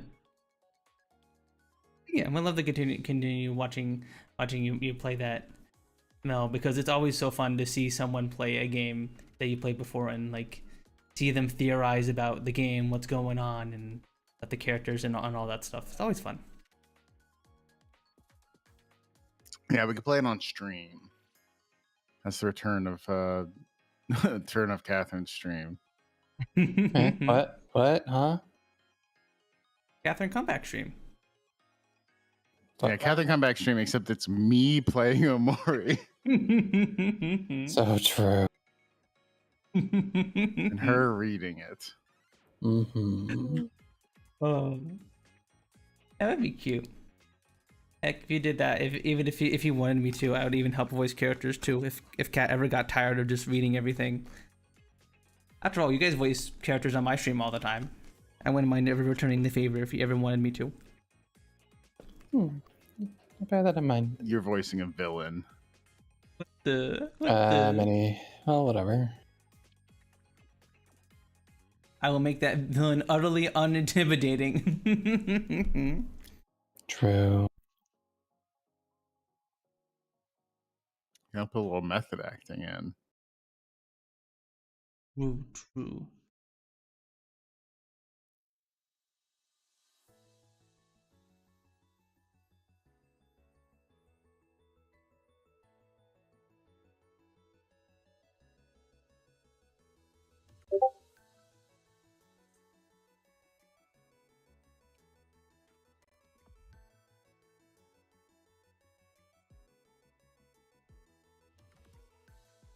But yeah, Deltarune Chapter 3 has been pretty cool so far. I'm gonna finish Chapter 4 with CL hopefully tonight, and then maybe in the future, maybe on like Punz and Pals, I'll yap about it on stream or something. I don't know. I do want to know if the TV character sticks around into Chapter 4, but maybe not. Maybe.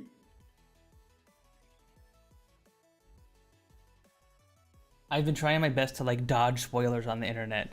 Like I've muted like Deltarune spoilers, Deltarune, a few other things on Twitter, so that way I don't get like, you know, any spoilers for Chapter 4. And yeah, I'm still getting like Ralsei fan art and stuff like that. So yeah. I'm still always just like, oh no, was one of these gonna be fan art of a character I haven't seen yet? Oh no.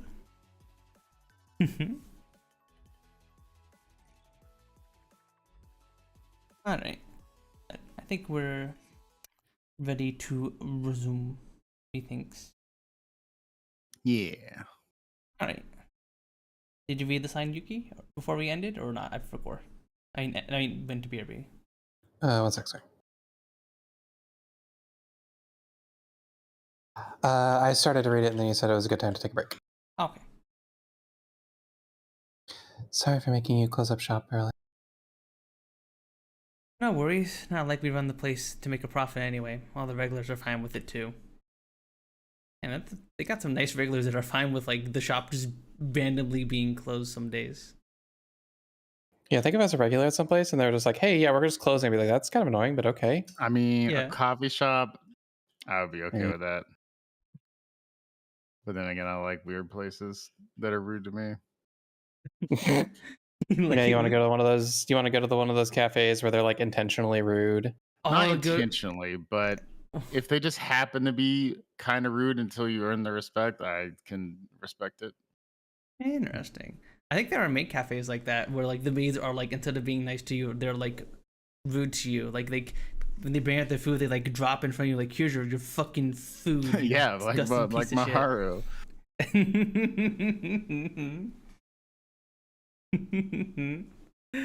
Anyways, we have important things to discuss today, don't we?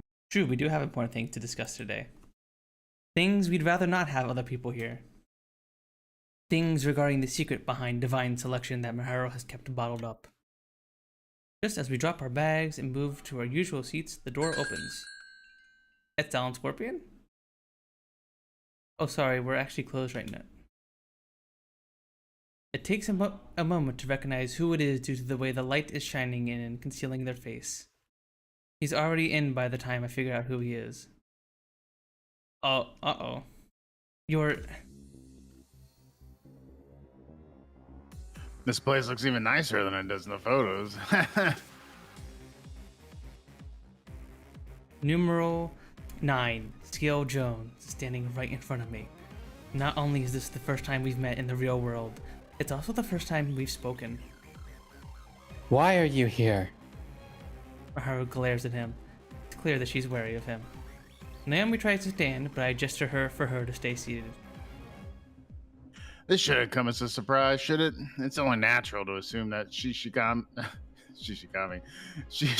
Rinka would have my information if Miharu was able to protect herself from my election. Following that logic, I'll be eliminated next. Thing is, I can't allow that to happen while Alan and Frederico still remain. I'm working under a just cause, after all. Mind explaining why you tried to eliminate Miharu then? Why would you do that to someone you're allied with? No pleasantries are required between participants meeting for the first time. All that matters is gaining the upper hand. I suspected you were working with Odette Malincon, though that seems to have been my mistake. For that, I apologize. His answer is clear and concise to the point of being suspicious. It almost sounds like a canned response he practiced beforehand in anticipation of being asked that very question. He can't be trusted. I figured as much based on what I've heard from Miharu, but meeting him in person only confirms it. Spare us the nonsense and get to the point. You're here to cut us a deal so that Rinka won't elect you, right? If that's the case, please get on with it. I'm fairly certain you should try and make him leave. You must be the victim of that terrorist attack at Amika before it was undone. Glad to see you're doing well. Don't you dare. Ha, calm down. I have no intention of doing anything to her. For now, at least. Just as Miharu said, I'm here to make a deal with you. A promise, if you will.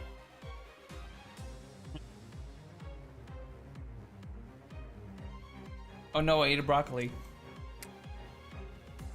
Big mistake. Broccolis are very difficult. They are. Yeah, they're not filled with sugar. How are you supposed to eat the broccoli if it isn't filled with sugar? I can eat things without sugar. I have you know. I actually like crunchy vegetables, like snow peas and broccoli and stuff like that. Yum, tasty. Whole broccoli crunchy, but I guess. I mean, Good broccoli is. yeah, that's what I was gonna say. If you don't, as long as you don't Crunchy? oversteam your broccoli, it should be a little crunchy.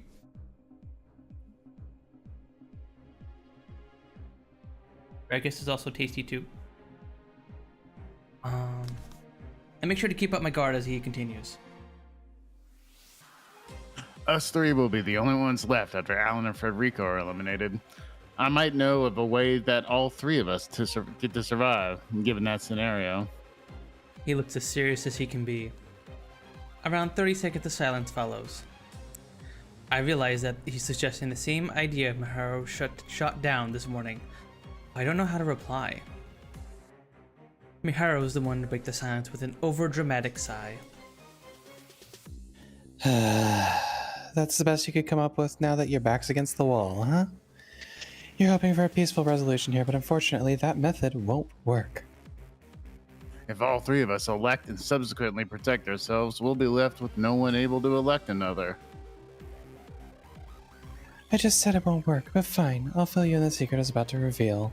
But you'll have to go away after that. Miharu. Doesn't seem like I have any choice but to agree. Surprisingly enough, he goes along with it. T.O. makes his way into my cafe so he can hear me out. Rinka, you remember your promise this morning, right? I can tell how serious she is from her expression. She made me a promise to not hate her after hearing whatever this could be. My mindset hasn't changed, so I nod my head firmly. This entire ritual is called divine selection. So I assume you've taken time to consider what exactly is being selected, right? Everything starts with this question. The ritual of divine selection is one that changes fate itself. It is the sole method by which one can escape their death. That's what Parker told us. What purpose is being carried out through this ritual, though? She never said anything about that.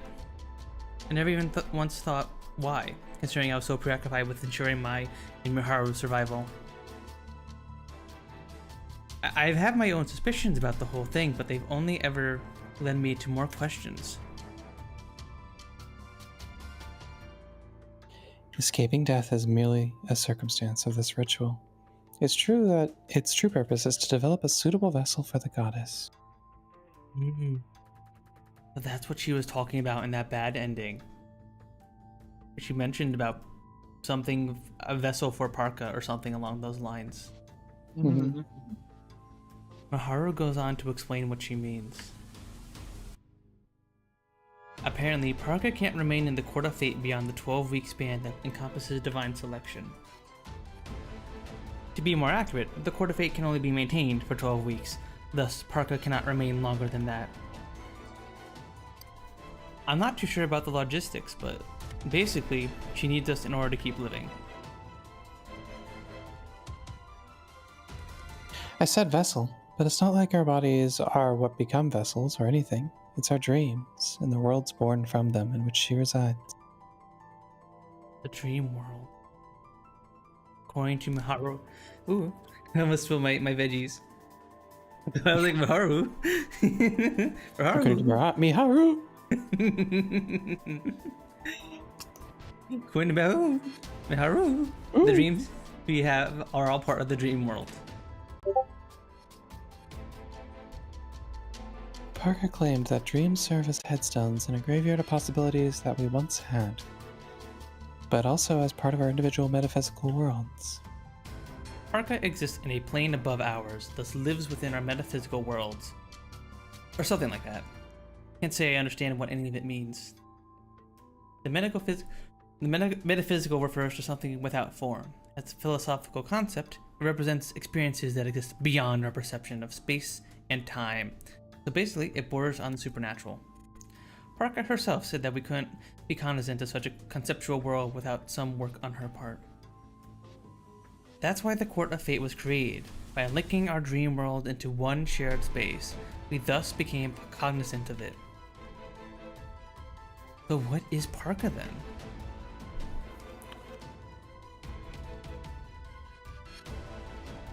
I'm afraid I don't know that much. What I do know is that she is undoubtedly not human, and that her existence is far beyond our comprehension if she is truly a deity.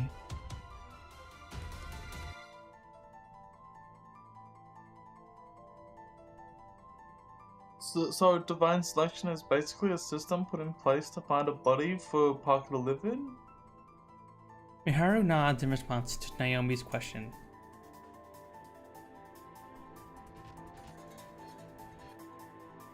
Why must 12 people compete against each other then?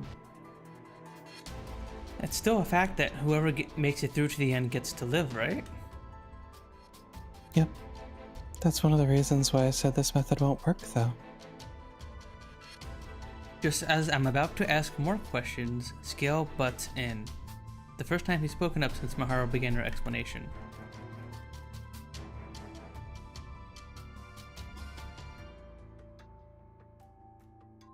I can't be the only one who's wondering how you know all this, Miharu. Brilliant as your mind may be, I find it difficult to imagine that all this stems from mere conjecture. Question is one that I and most likely Naomi are curious about. It's simple, really. I just so happen to be the survivor of a previous divine selection, as well as the goddess's vessel up until this round began. Really?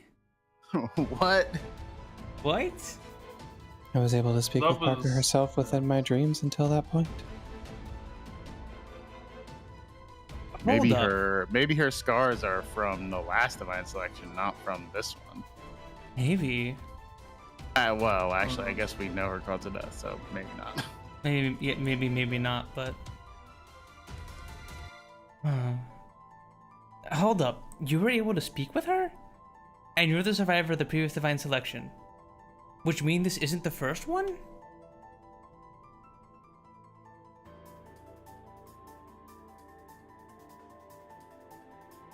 Linka, calm down. Let's take this one step at a time. Gil seemed awfully composed in the face of our surprise.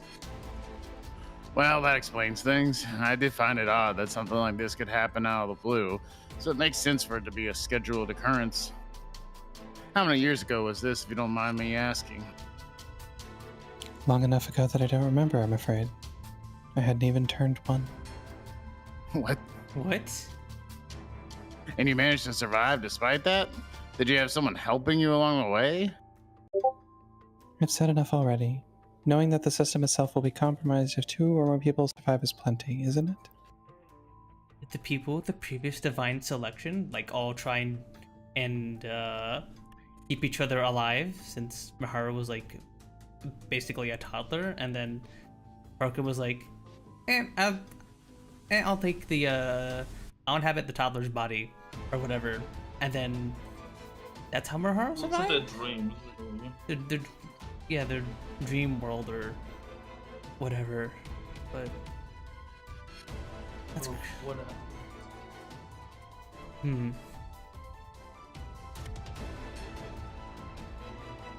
Not really, but I can tell that you want to kill the conversation here. I'll settle for what you told me for now. It's odd, really. He knows I'm going to elect him, but he never tried to make me reconsider. It's like he isn't worried in the slightest. That realization is enough to shift the surprise away from what Miharu has just revealed. I doubt I'll get anything worthwhile by staying. So allow me to take my leave now. With that, he makes his way out of Lionhouse without a care in the world. Really?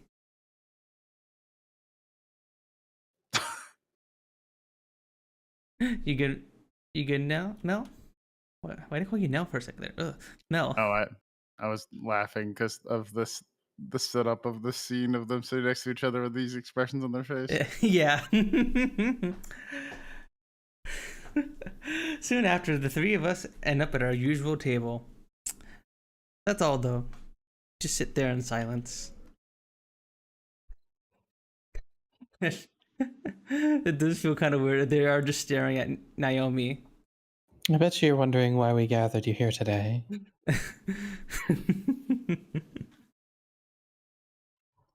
I figured nothing will come if I don't speak up. That prompts me to work up the courage to say something. Tell me, Miharu, did you have any intention of making it through this together with me in the first place? She draws her eyes away from me. I take a bit to think before I continue. Sorry, that was a cruel way to put it. You were planning to give yourself up for me after all, weren't you? We'd elect one another, Ooh. but you wouldn't protect yourself in the end. That was your plan, right? So divine selection must happen every single time the vessel dies. That would So this was only triggered because Miharu killed herself or whatever happened for her to die. I think so, yeah. Interesting. Jeez. I was thinking, what makes it like happen then? Like, how often is it really? It can only really be as often as. I think so. If anyone dies at the same time, then I guess they just like lump them all together. I wonder how close they're to die. I wonder if it's like, nah, because it can't be like the same second. It might have just been like once Miharu dies, just the next 11 people or whatever who die. It can't be because I don't. Well, I mean, maybe both. What's it called? Drown at the same time. But I was thinking, fucking Frederico versus Adet in terms of like in a room drowning. They would drown at different speeds. I feel like, but you know, maybe not. How many people die every second? Approximately 2 people die every second worldwide.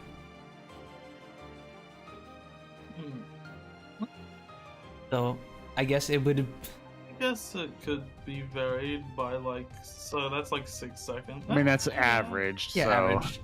So, Yeah, like, okay, maybe. I mean, yeah, well, it checks out. But there was also other people on the ship that would have died. Yeah, maybe they'll. yeah, but we don't necessarily know that everyone that died in that.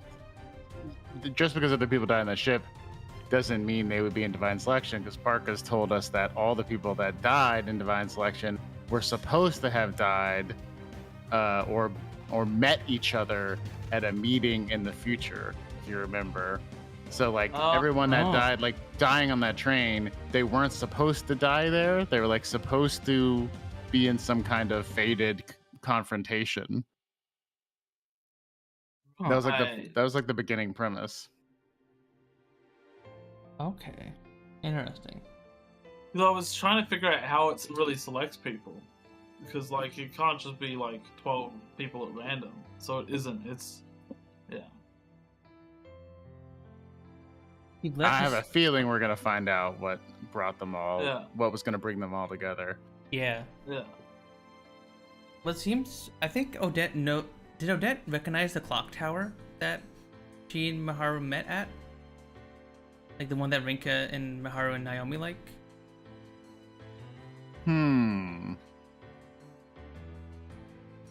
Put a bookmark on that one. Yeah. Yeah. If the clock tower comes back up, because that seems add like it to the tabs. Add it to the tabs. Punz. Seems like a good. Seems like a good final location for the Court of Fate. Yeah. Because like it's been brought up a few times that it was their favorite spot, and then like Parker said that the clock tower would be like the final location or whatever. But I don't know what that had to do with the other characters. But so I was trying to remember if Odette mentioned the clock tower when her and Miharu talked. Anyways, she let herself get eliminated and leave me as the sole survivor. I'd become the vessel for the goddess or whatever, but in exchange, that let me escape my death.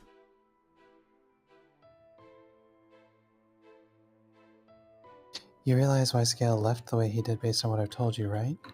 My death is what kicked this round of Divine Selection off in the first place. I failed to find any words to reply with after her explanation.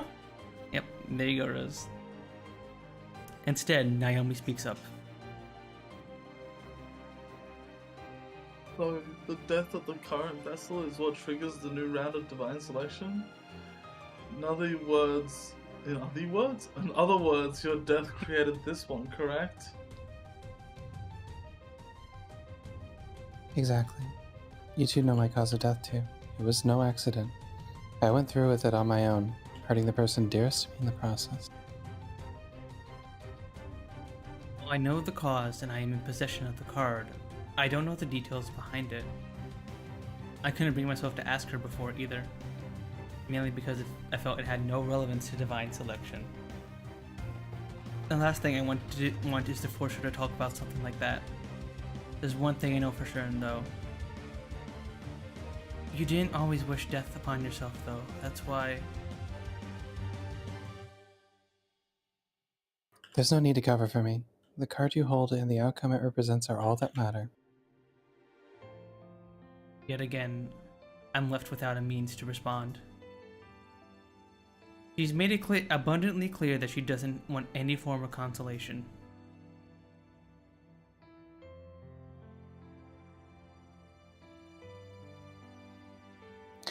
I figured that you'd hesitate to elect me when the time comes if you knew about this. That's why I tried to keep it to myself. Although that effort's been for nothing since I've spilled the beans.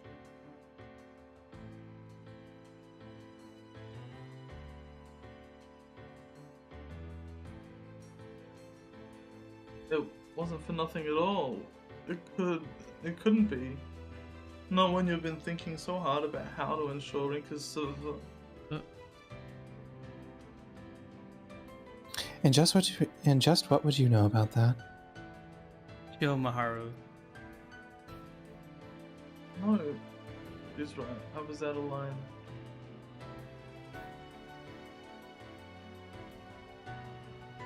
Here I am, lying to Rinka and lashing out at Naomi. I really am the worst. Miharu derides herself before standing up. I should up immediately after, although it takes me a little longer to find the right words to refute her.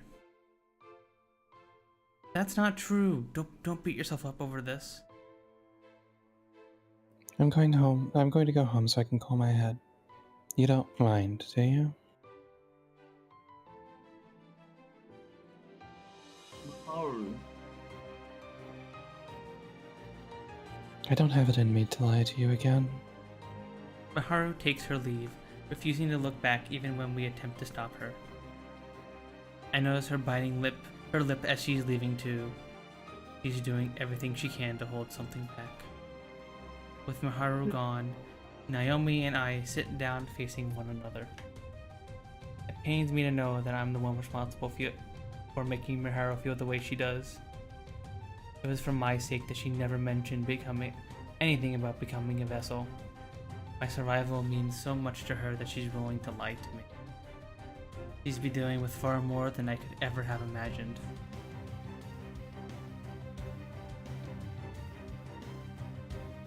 I hope she'll be alright. I think she'll be fine, given time. It's my fault for letting Scale influence me though. It basically forced her to prove him wrong.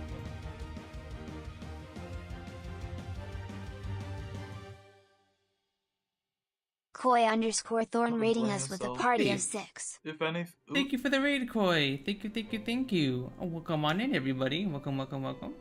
Fishy raid, fishy raid. Hi, Raiders. How was your stream, Koi? What'd you get up to? The stream was cool too, I guess. Thank you, Miko. Thank you, Nico. Tag it. What the? I'm it. Well, I guess I'll have to tag someone else when we end stream. Fortnite, Helldivers 2, and then Fortnite again. Gotcha. Hope you guys got at least a couple W's, a couple wins. And if not, at least you killed some bugs. Nope. No whims.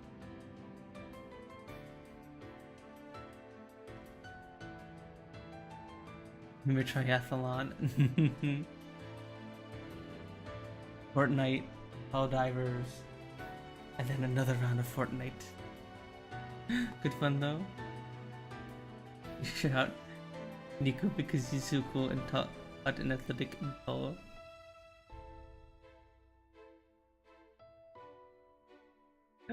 I can shout out Nico as well. I've seen Nico on his stream a few times. I know Nico's probably just joking, but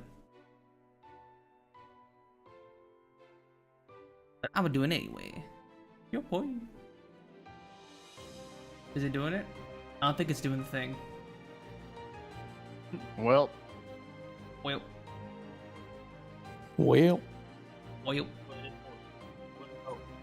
But yeah, we are still playing Fatal 12. We are getting near the end. We're down to 5 contestants at this point, so we're getting very, very close to the end. And we just learned something very, very shocking, that Miharu is actually the previous vessel for Parka, the goddess who presides over divine selection. And actually, Miharu's death is what caused divine selection in the first place. So right now, the characters are just discussing that on Team Yuki.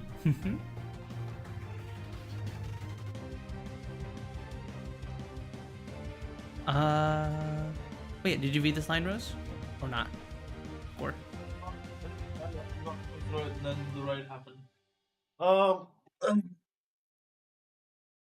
Don't blame yourself. If anything, I should be the one doing that. It's not your fault either. We shouldn't sit here and feeling sorry for ourselves when Miharu's hurting the most, though. Sorry for starting that cycle in the first place. Yeah. There's no way she'd be fine with dealing with a secret like that. Miharu never even considered the possibility of her own survival, judging by what she said.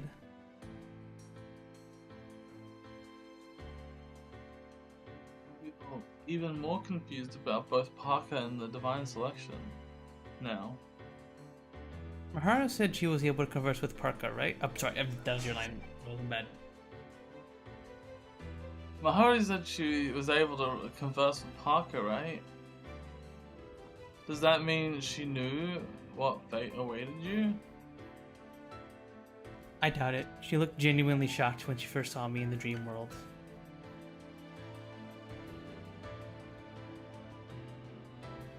When you think of it that way, if it weren't for divine selection, I'd be dead right now. Plain and simple. I will be busy because stream was 9 hours. Okie dokie. Have a good rest of your day, Koi. Make sure you hydrate and get something good to eat, and get all the rest you need and stuff. I would also be super duper dead after a 9-hour stream. I did do like an almost 9-hour stream one time. I think it was like I did a collab, and then I had a visual novel stream right after that. So then I just immediately booted up the stream, and I was just like dead by the end of it all. We've been on Kyrie's stream for close to that, but we played like 2 games. Maybe we've had Abiotic Factor go that long, but you guys have not definitely gone recently. to like the 6-hour mark a couple times, I feel like, right? Oh yeah, Oh yeah, easily. 6 hours every time. Yeah, Yeah. it was a little too much for me. Sometimes it's the 8-hour streams. I'm like, oh, but that's how long I work. Yeah. Yeah, playing games with friends is so hard. Oh my god. Yeah, I do try to discourage that mindset with her, but I mean, I sit at a computer for work too. You gotta remember that. Yeah. I am like doing the same Same. thing. So I'm just like 16 at, well, not like I wasn't gonna be sitting at the computer for 16 hours, but Oh yeah. Yeah, that would be crazy. I mean, I also discourage you guys to think of these streams as work, because like I very much Oh, it consider is. this It's a hobby. for one thing. miserable. I have to come do this every week. Oh, it's such a chore. I know. It's so thankfully miserable. the money is really adding up though. yeah. Yeah. What'd you say? I'm getting paid in oranges apparently. Yeah. The checks Yo, in the no mail. way. What kind of oranges? Navel I don't know. oranges. I haven't been told. mandarins, I'm just told that I'm getting juice oranges. oranges. I was told whenever I meet Punz ever, I'm gonna get a bunch of oranges as payment. Mhm. Yep. Yep. If you ever come to TwitchCon, I'll have all those oranges ready for you, Rose. Yep. You're gonna be buried under oranges. 2 years worth of oranges. Fuck. That does not sound. That does not sound. That sounds like a lot of oranges. Yeah. I like oranges. Was it 1 or 2 per stream? What was it? I think it was 2 per stream, something like that. Is it Yeah. at this point? Is it really a reward, or is it a punishment that you're gonna give her 60,000 oranges? I mean, I originally Any. was supposed to send you guys checks in the mail, but like Rose herself negotiated to oranges or something. I think that's how Yeah, that exactly. went. Hmm. I don't I see. recall at all. Yeah. So like for Yuki and Yan, like their checks are in the mail, you know. They'll Oh, okay. but for Rose, I'm getting oranges. I think that was actually a conversation that happened on Punz and Pals, not the video stream. Well, Punz and Pals is still canon. Is it? Yeah, same universe. Punzverse. Same universe. The Punzverse. The lore. Oh, it's only right in the Punzverse.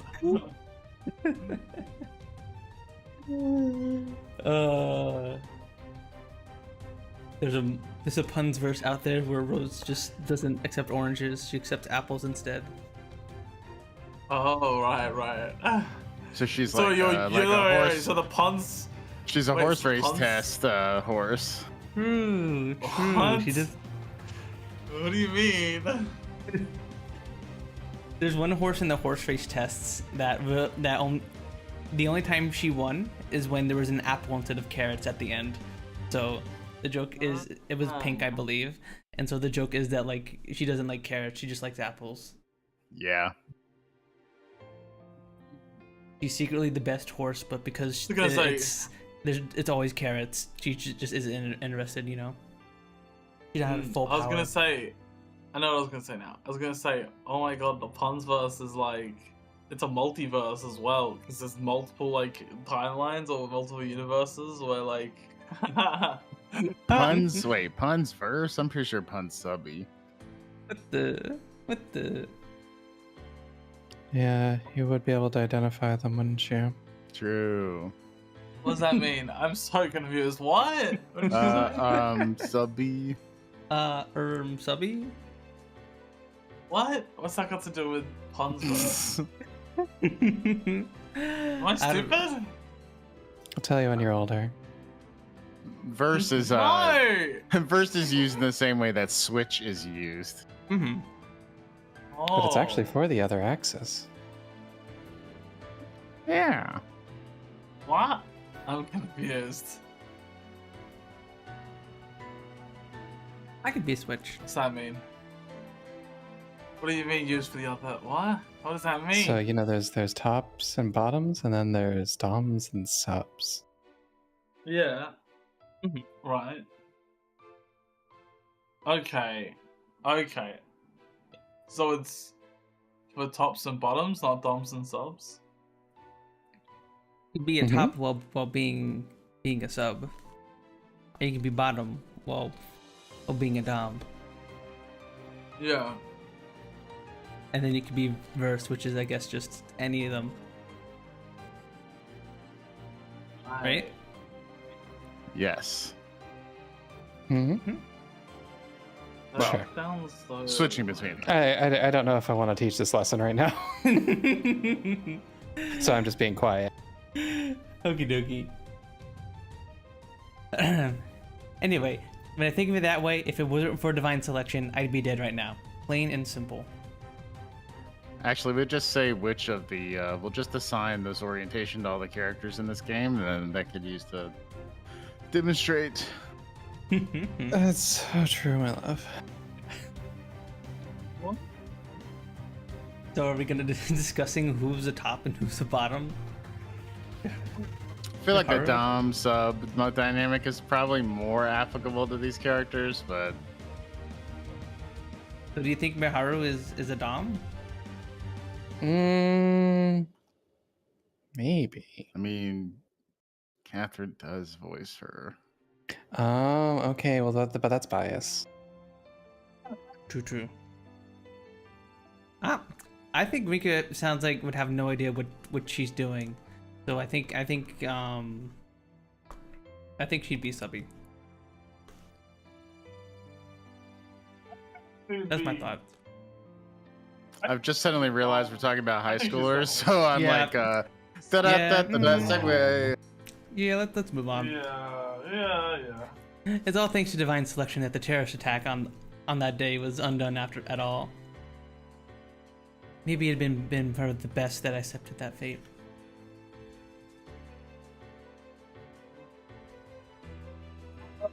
No, it wouldn't have. Naomi speaks up with a quivering voice.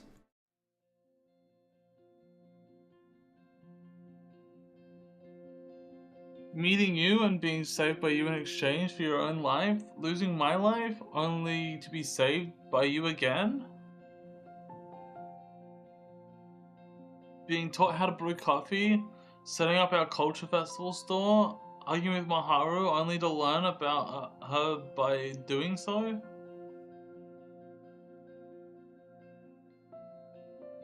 If it was all predetermined, then I can safely say that I hate fate and everything it stands for. Naomi. Besides, I'd forget everything that happened during Divine Selection if anything were to happen to you.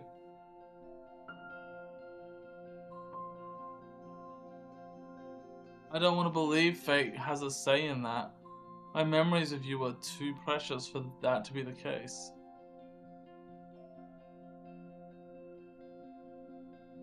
Sorry. I know this is far worse for you two than it is for me. Thanks, Naomi. That's precisely why I won't allow myself to give in. I don't want everything to be undone. My encounters, my accomplishments. I don't want any of it to be for naught. That being the case, I have no choice but to live. Alongside Miharu. There's no real basis to Miharu's claims that there can only be one survivor. Parker herself said she'd explain, but that what would happen should two or more remain, if that's what comes to pass. I can't recall if I explained this to her before, so I make sure to go over it again just in case. So you're gonna try it and see how things go? Yep, that's the only option. Then I may as well. Probably talk to Scale again too. CL? I said Scale. When you say scale, it sounds like you say CL. Really? Yeah, I feel like this has come multiple times up when you once say it. before. Yeah. I don't. Yeah, I Really? think about it every single time you say it. Yeah. It's interesting. I didn't know. I never noticed that. I guess my brain is like shortening it down to CL to like I don't know. No, it's probably just like the way it comes out just kind of sounds similar. I don't know. Scale. Scale. Scale. Scale. CL scale. Yeah. The CL scale. Scale. The CL scale? Seath the Scaleless. CL's a scaly now? Mm. Hmm. Yeah, she said wouldn't mind being a Skelly or not. I forgot. I feel like she said she wouldn't mind, She's but used the Dragon Abbey multiple times. Yeah, that There's is no true. way she's not okay with being a scaly as well. Honey, are you a Skelly? No, look, she's too busy yapping in the VC. You need to go up to her and talk to her. Yeah, let me check. let me just let me just go on. Honey.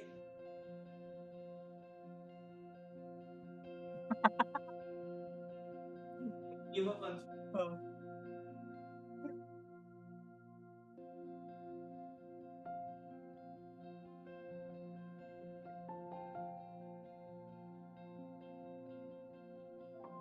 Okay.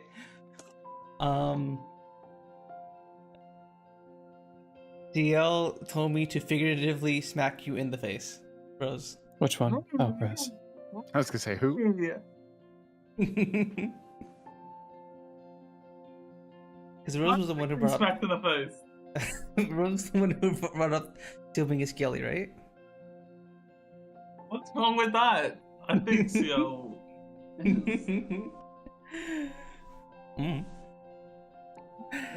Anyway. What's that? Hmm? What's wrong with that? No, she's used Dragon Abbey a couple times. I feel like that it's okay for a vibe, you know? Yeah. Probably would. It probably does, but he didn't give me an answer. Now we makes our way home after our chat in order to get back before it's too late. We're already coming up on the end of June, so the daylight lasts longer now. It's still nice and bright outside, despite it being past 6. Seeing her off also helps me to reaffirm something important. There is meaning behind us meeting. I open up the cafe sometime after 7. I feel pretty bad about it, considering I saw a number of regulars pass by while getting the place ready. It's hard to call this place everyone's second home with my schedule. Why do I say so many times? But I just don't have it in me to completely close shop. I'm willing to admit that this might not be the best approach. But as long as my grand gives me the okay, I want to ensure that the store remains as open as much as possible.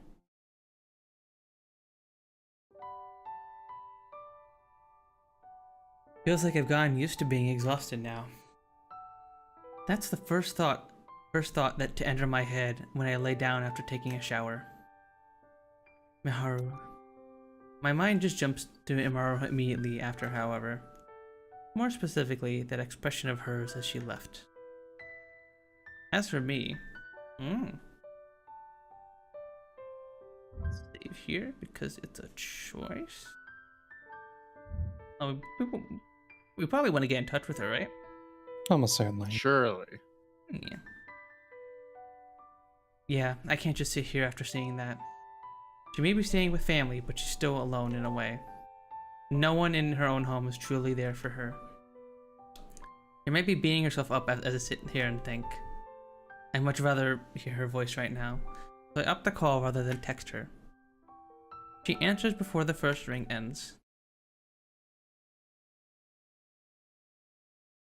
Miharu says she wants to see me the moment she picks up the phone. We decide to meet by Zojoji? Zojoji? Zojoji. Zojoji? Zojoji. The Zoji Temple. The very same place we brought Sophia. Tokyo Tower shines as brightly as ever. I'm not sure why she chose this place, but there's no denying that pleasant scenery can cleanse the heart. This place definitely fits the bill. Is that Sorry your to make you outfit? wait, Rinka. Not Didn't to we mention see her asking wearing you out at this time of night. I think so. I think we saw it on the theme park night. that or Oh. the bad ending? Oh yeah, it No, might I also think- have been the bad ending. I think she was wearing something different in the bad ending. I don't know. Either way, it's a pretty outfit.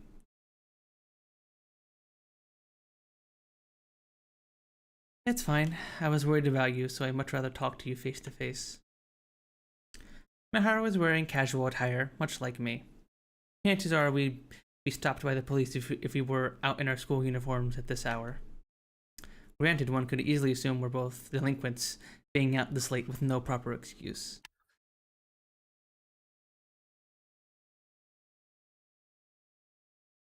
I regret letting my emotions get the better of me earlier, especially what I said to Naomi. You don't need to worry about that. Naomi doesn't hold it against you. Thanks, Rinka. Miharu stares into my eyes as she whispers my name. I feel strange relief knowing that she's still here with me. It's proof that we're both still alive. I only told you about my being the survivor of the previous divine selection in the goddess's vessel, right? There's more I need to tell you, though. It's what Parker said during our conversations.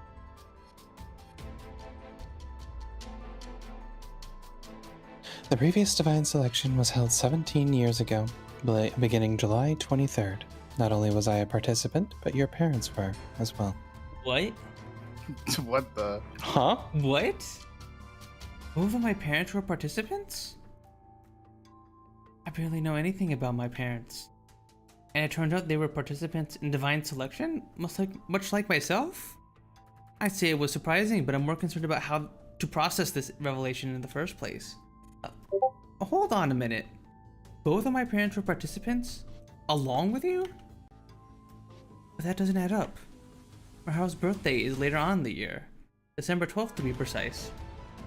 Noticing my confusion, Miharu goes on to clarify.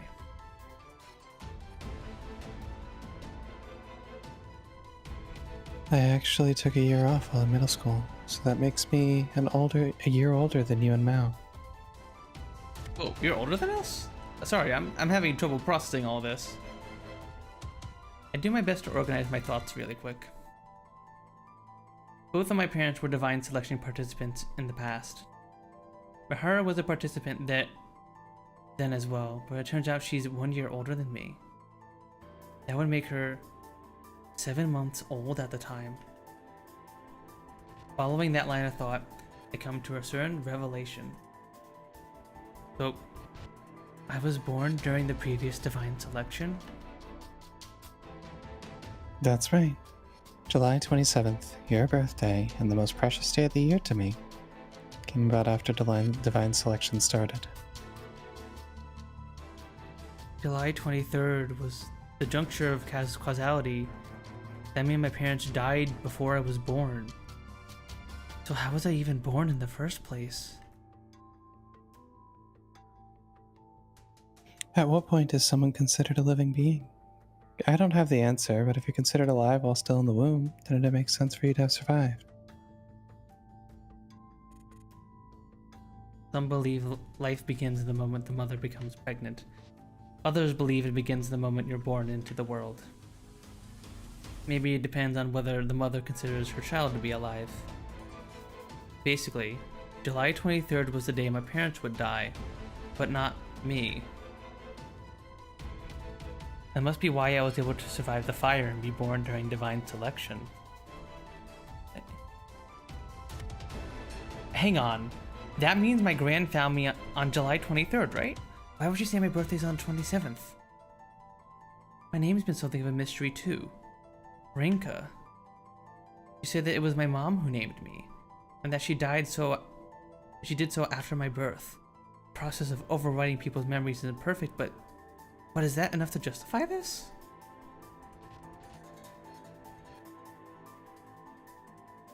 Wait, what? I'm so confused. I zoned the fuck out. What? Okay, so Miharu. I'm sorry. No, not Miharu. Rinka was found in a fire where her parents, supposedly her parents, had died, and somehow Rinka's grandmother found her and knew that her name was Rinka, but she told her that her birthday was on a different day, and that her parents had named her Rinka. How does she know her birthday was on a different day, though? Because Miharu just told us that that's what happened. Where's the...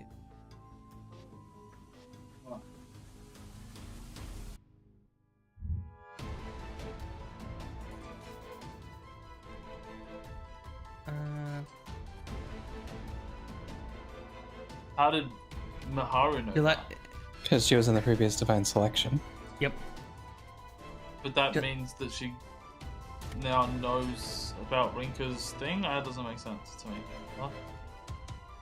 And Rinka's parents were also in the previous divine selection. Yeah. Oh, okay. That makes sense Yep. then. And since Miharu was but how does Miharu know about her parents if Miharu doesn't remember the divine selection? She used to talk to Parka. Yeah. Okay, and Parker just like freely gives away information about the divine selection? I guess. Maybe. Okay. Maybe Miharu could talk to Parka since she was her vessel or whatever. Wait, so what happens if someone dies of old age? Then divine selection that occurs, kicks and off- it's No, that's yeah. But what happens if they die of old age? And then they just keep winning. They just keep winning that divine selection. So they just keep living forever? Like they never reach that point where they actually fucking die? I They assume just if like... I would assume that if they die of old age, they're probably not actually eligible for divine selection. Yeah, I would imagine Parka would. Yeah, that's would, not an unfated death. Yeah. Was it only unfated? Because it seems like that a seemed lot to of be the the deaths... implication. Yeah, that's because Well, like everybody died here. Because there was that girl. Well, there was that girl that was gonna die anyway. Like, if she came back, she would only be alive for a little bit. Like, is it only old age then, or is it like permanent? And what really defines old age then? Like, is I it? think- We'll never know. I think Parka would not let them participate if they died of old age because she would not want a vessel that is old. Like I assume. Yeah, she's ages. Get that out of here, old people. No one wants to see Yuri between old people. No old people Yuri allowed. I mean, says yeah, but that Parka. person that was gonna die anyway, they come back, they die anyway, and it's the same fucking thing as if someone was old and was gonna, like, die from some natural cause, you know? I mean, clearly she doesn't mind old people because she let the old man participate. That's true. Getsu, yeah. So I don't know. Yeah, she seemed positive when she told me that it was my mom who gave me my name. I doubt she ever questioned whether that was true or not.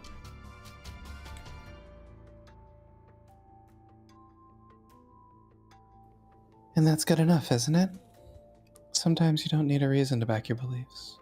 Parker's done a good job of not explaining everything, too. It'll take far too long for me to fully accept all these new revelations. Mahara looks as though she has more to say as well, so I should focus on hearing her out for now. Still, there's something I want to ask her before letting her continue. You were just a baby during the previous divine selection, right? Do you mind if I ask you how you were able to survive?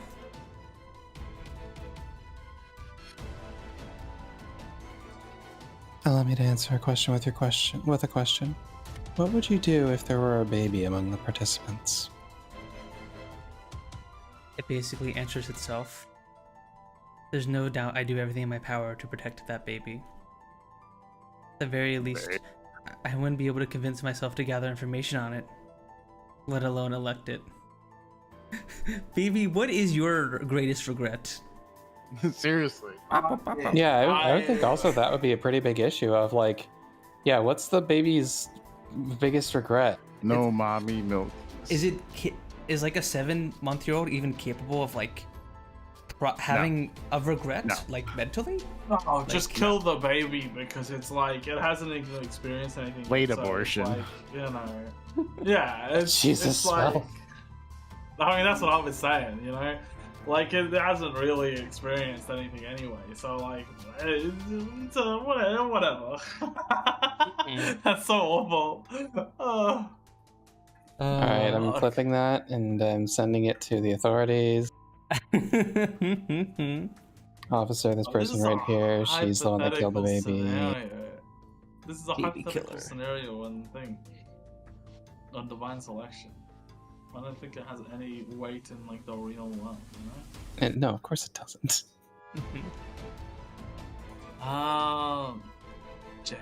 Jammy?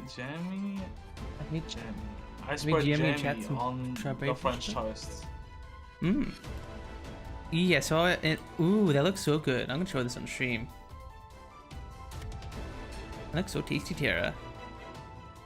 In the IRL Pics channel on my Discord, Tara posted some very tasty breakfast. You gotta crush jammy and spread jammy on the toast. For real. I would never eat jammy. No. Just a little bit. Why not? Why not? As a treat. Just a little bit of jammy as a treat. I don't know. Could I harvest jammy for jam and then just let it regrow? Nope. You gotta destroy jammy. Yo, then who's gonna be my TTS pet? Would you need to like maybe Jammy grows out of control and you need to consistently harvest him, otherwise, you know, All they're a jammy giant is slam you monster. someone to read TTS. Yeah. And he's also my pet, you know, but like in Yeah, DL's pet, right. Wait, pet. I thought this Yeah. is your child. Like, yeah, also my child. I have referred to Jammy as my child, but the same way you refer to like a cat as your child, you know? Like, Oh, Jammy's just like an animal too, not like a real like not a real sentient being. It's just a pet. Rose, Even when though you play it speaks to you. Rose, when you play RPGs, do you look at the slimes you kill on those and think of them as living beings? Of course Yeah, not. I feel awful. I feel awful when I kill them. You feel awful about killing the slimes? Yeah, exactly. I think about it every time I play any game. I'm like, Oh, you should play Undertale. True.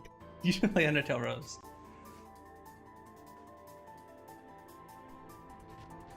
Also, hi Thea. Hi. CL said that. CL said that this morning. It's true. It's true. You should play Undertale. I don't think I want to play Undertale. I don't think it's my kind of game. That is literally like one of the like central discussions like central themes of the game. I would kill no one. I would do it 0 kill 1. You should see what happens when you do that. You should play the game.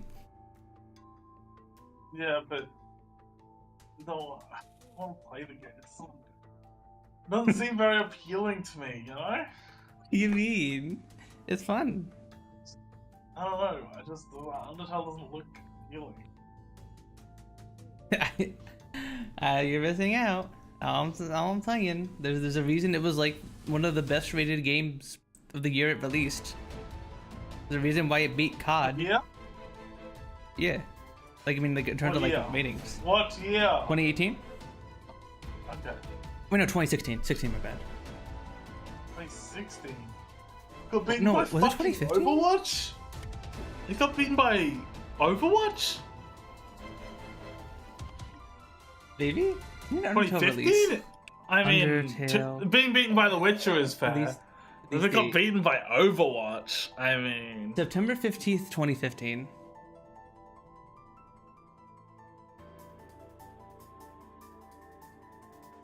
Okay, 25th. Okay, so it's kind of fair. If it's like second to like The Witcher 3, I mean, I guess that's fair. Yeah, that's pretty good, right? Yeah, that is pretty good. Also, it's literally on sale right now for like 75% off. It's like $2.50. It's not my kind of game. I don't know what to tell you. It's like What the do you mean? gameplay doesn't look entertaining to me, and there's just so much like. I just don't play games like that, you know? I just don't play games like that. I just don't play games like that. It requires too much attention. Mm-hmm. Yeah. Understood. No, that's not even it. Because if I'm into something, I can hyper focus, which is like. Just get really into Toby Fox, like all the other people who play it with executive dysfunction. I think you'd like it, Rose, and I encourage you to give it a shot, especially given that it's literally costs less than a coffee in the U.S.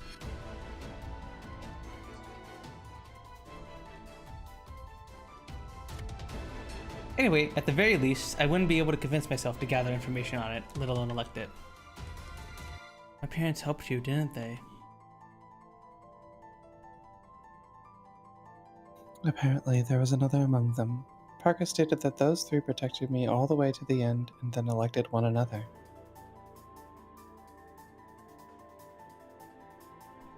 Scale seems to have figured out that someone helped me, but I doubt he knows it was your parents.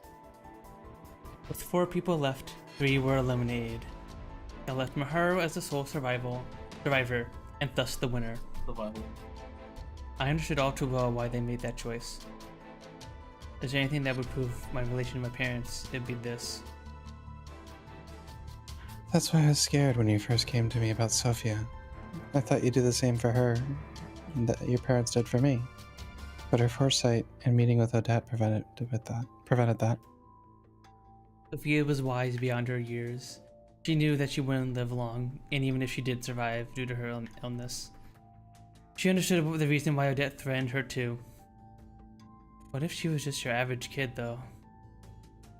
As Maharu said, I might have given my own life to save her. Of course, we're talking about things that aren't possible anymore. Did my parents' actions play a part in your desire to keep doing things for my sake, then? I asked this without a second thought. Her claim that she would give her life to me might as well be her way of making things up to my parents. Maharu wastes no time in replying. The tone of her voice is far more intense than normal. No, Rinka. In fact, that misunderstanding is the one thing I feared more than you coming to hate me after I revealed all this. How so?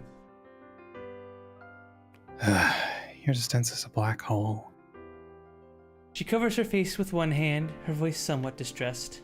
I can only assume there's something else she means to get across. It's okay. Tell me everything. I promise things won't change, no matter what you say. I approach her, gazing into her eyes, she's trying to keep covered behind her right hand. There's about an 8-inch height difference between us, so this is the only way for me to get a proper look at her face. Why are you so cute? She casts her eyes away, steps back before mumbling the rest of the sentence to herself.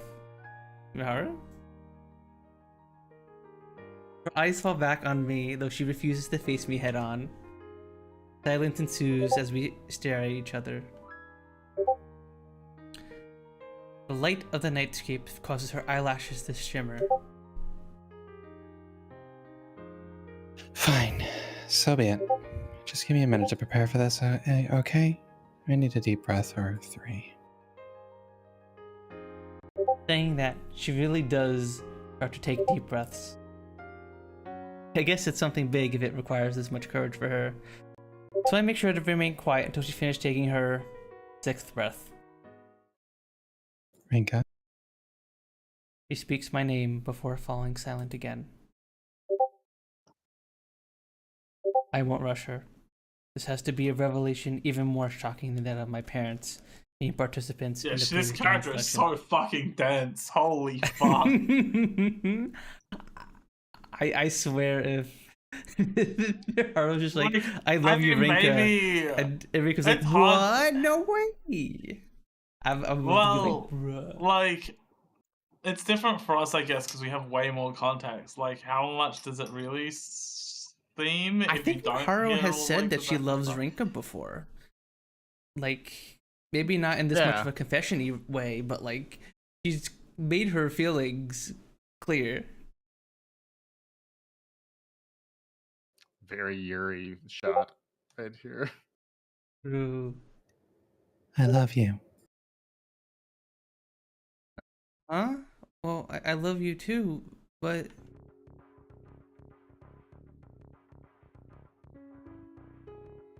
Well, not what I expect at first. It doesn't take too long for me to understand exactly in what way she means her words. Anyway, I answer reflexively right away on reflex. A short time between that and my total comprehension of her word feels like an eternity. We're in a nice place at night with no one else around. She had to find the courage to say what would otherwise be a simple saying between friends. We spent so much time discussing divine selection, a matter of life and death, that I figured she just wanted to be more direct for once. My god, Rinka! What's going on here? Hi RG, hi. Hi, Michaela. Hi, Michaela. You're right, just in time for the Yuri, Michaela. Yeah, it's finally time for the Yuri. True. I mean, there has been Yuri sprinkled in throughout, like, the visual novel, but like, we're getting it's, to like, mild. the big romantic confession. But now it all makes sense.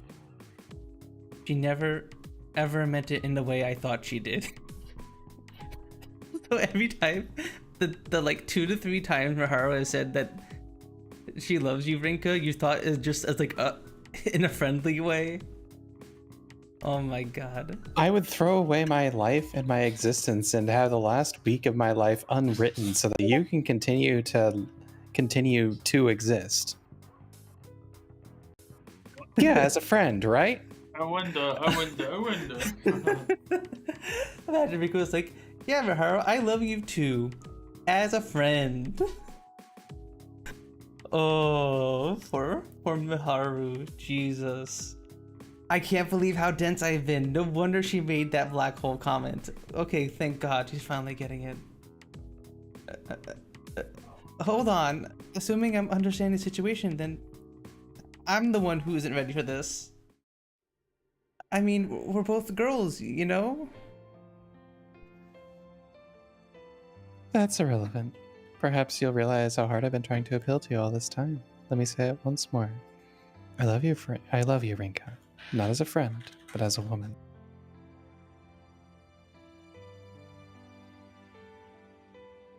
I love the expressions you make.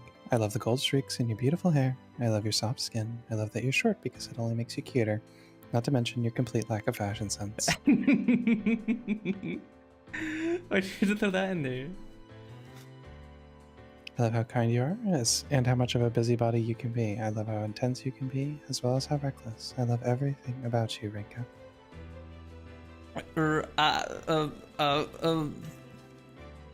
I've lost the ability to speak.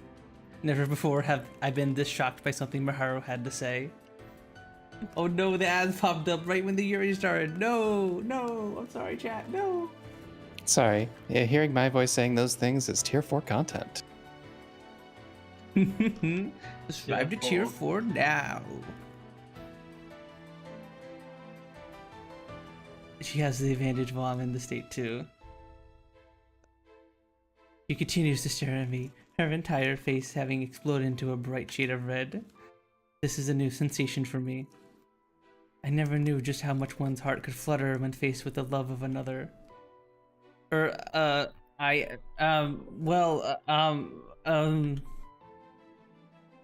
shoot glances all around my surroundings. Actually fucking breaking down. He is not watching. Bottom language. True. I desperately need help, but there's nobody around. I guess that means I need to face the situation all on my own. So I cut myself off right away. Apologizing now would mean I turned her down. I don't think I'm ready to do that yet. Not when my brain feels ready to burst at any given moment. I've never experienced this kind of thing before, so I think I've lost my ability to communicate effectively. You really are adorable, you know that. Hard to believe you can look so fierce when staring down the other participants. I feel my capacity for speech diminished by the second as she stares into my eyes. She's completely different from how she was 10 minutes ago. I can't see her as the same Mishima Miharu I knew before. I always thought she was pretty, but the nightscape only serves to exuberate that truth. That being said, I don't... The fact that you didn't shoot me down right away is plenty for now. I'm feeling pretty relieved now that I got it out. Oh, well, that's good. I can feel my breathing becoming more ragged.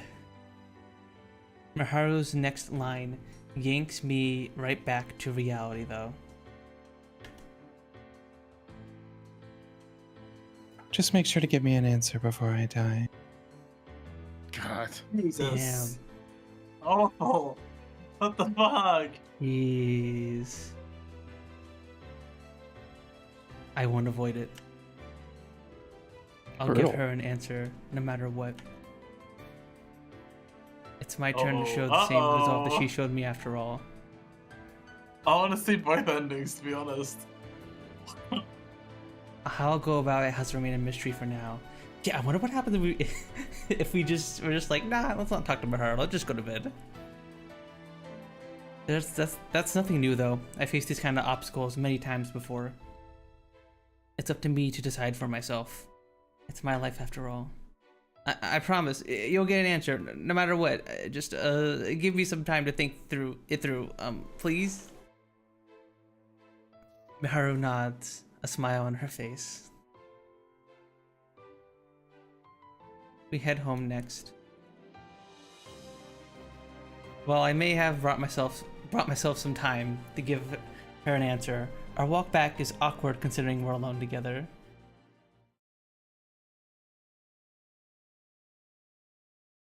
Oh, that was cute. Got a little Yuri confession. Big Yuri confession. Do we want to keep reading a bit longer, or? And they were roommates. And they were good friends. And they were close friends, and she loved her as a friend.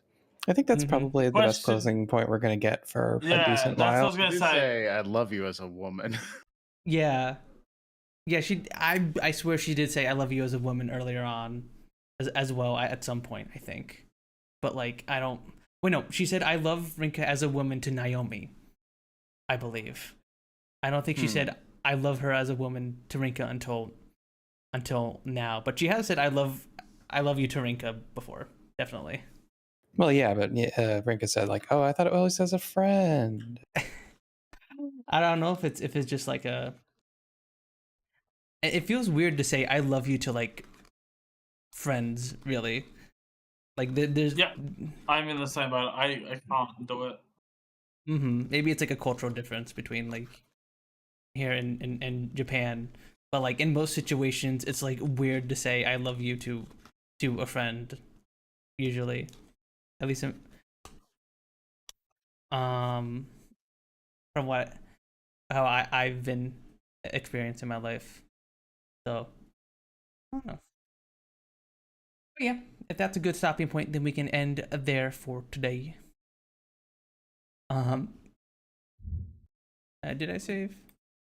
I save again. I double save. I triple save. Quadruple save? Quintuple save? Sextuple save? I'm filling out the rest of the saves with just this. All 5 rows of this. No, not really. Yeah. But yeah. I guess that would be a pretty good stopping point because I believe you two are Yuki and Yan are going on a trip for the next couple of weeks, so we will not be able to be doing Fatal 12. We'll have a short break on the Fatal 12 streams. So for 2 weekends, yeah. So that will be pretty good. That is a pretty good stopping point in that case. We leave off. Yeah, unless we can get to the end, like that's probably the best we're gonna get. I don't think we're gonna get to the end from the way things sound. Ever. No, we're never gonna play Danganronpa or that one hookah game that we wanted to play.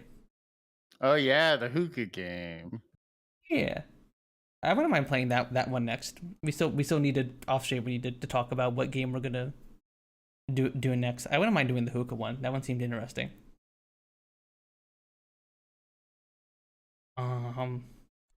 A few things we were throwing around, I think, around the next playthrough were either Danganronpa, a yaoi visual novel, or like that hookah game. The hookah haze. Can't believe I'm gonna be made to play it, boy. Do you guys actually? Yeah, that's actually. I'm joking. Yeah. I know. She's not joking, kinda though. I'm mostly joking, like 90% joking. Okay, well, if you don't want to play a boy, don't want to play a boy, then like I won't pick one for your boy. Because I mean, I have been intentionally picking novels where like once Curiosity started joining us for the visual novel streams back in the day, I would intentionally pick VNs that had at least one female character. Well, when Tay and Curiosity started participating in the streams, they're like, oh, I should probably give them at least one girl character so that way they can like at least have a female character to play as. So yeah, we can talk about all this off stream. We'll figure it out. Yeah. But yeah, thank you all for stopping by and hanging out with us today, everybody. I hope you all enjoyed the visual novel as much as we did, and I can't believe 13 parts in, we finally got the Yuri confession. Let's go. Finally, let's go. I mean, we get a lot of confessions about stuff. I mean, not just love confessions. True. What? This episode was filled with confessions. She got a lot of exposition, I guess is what I meant to say. A series of tragic confessions and love confessions.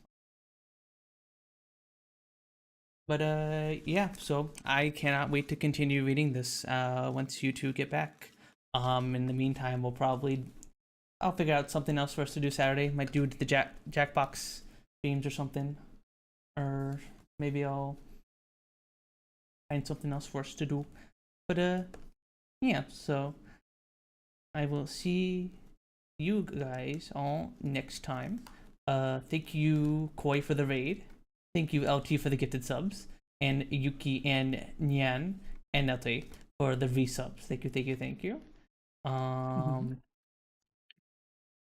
And yeah. I free to follow me on Twitter and Blue Sky and YouTube and Twitch and TikTok, and I think that's it.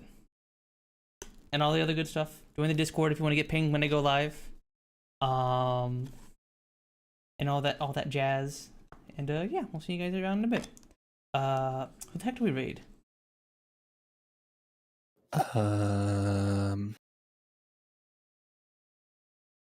Do we raid? I see there's an Akradu, but I think I raid Akradu already recently.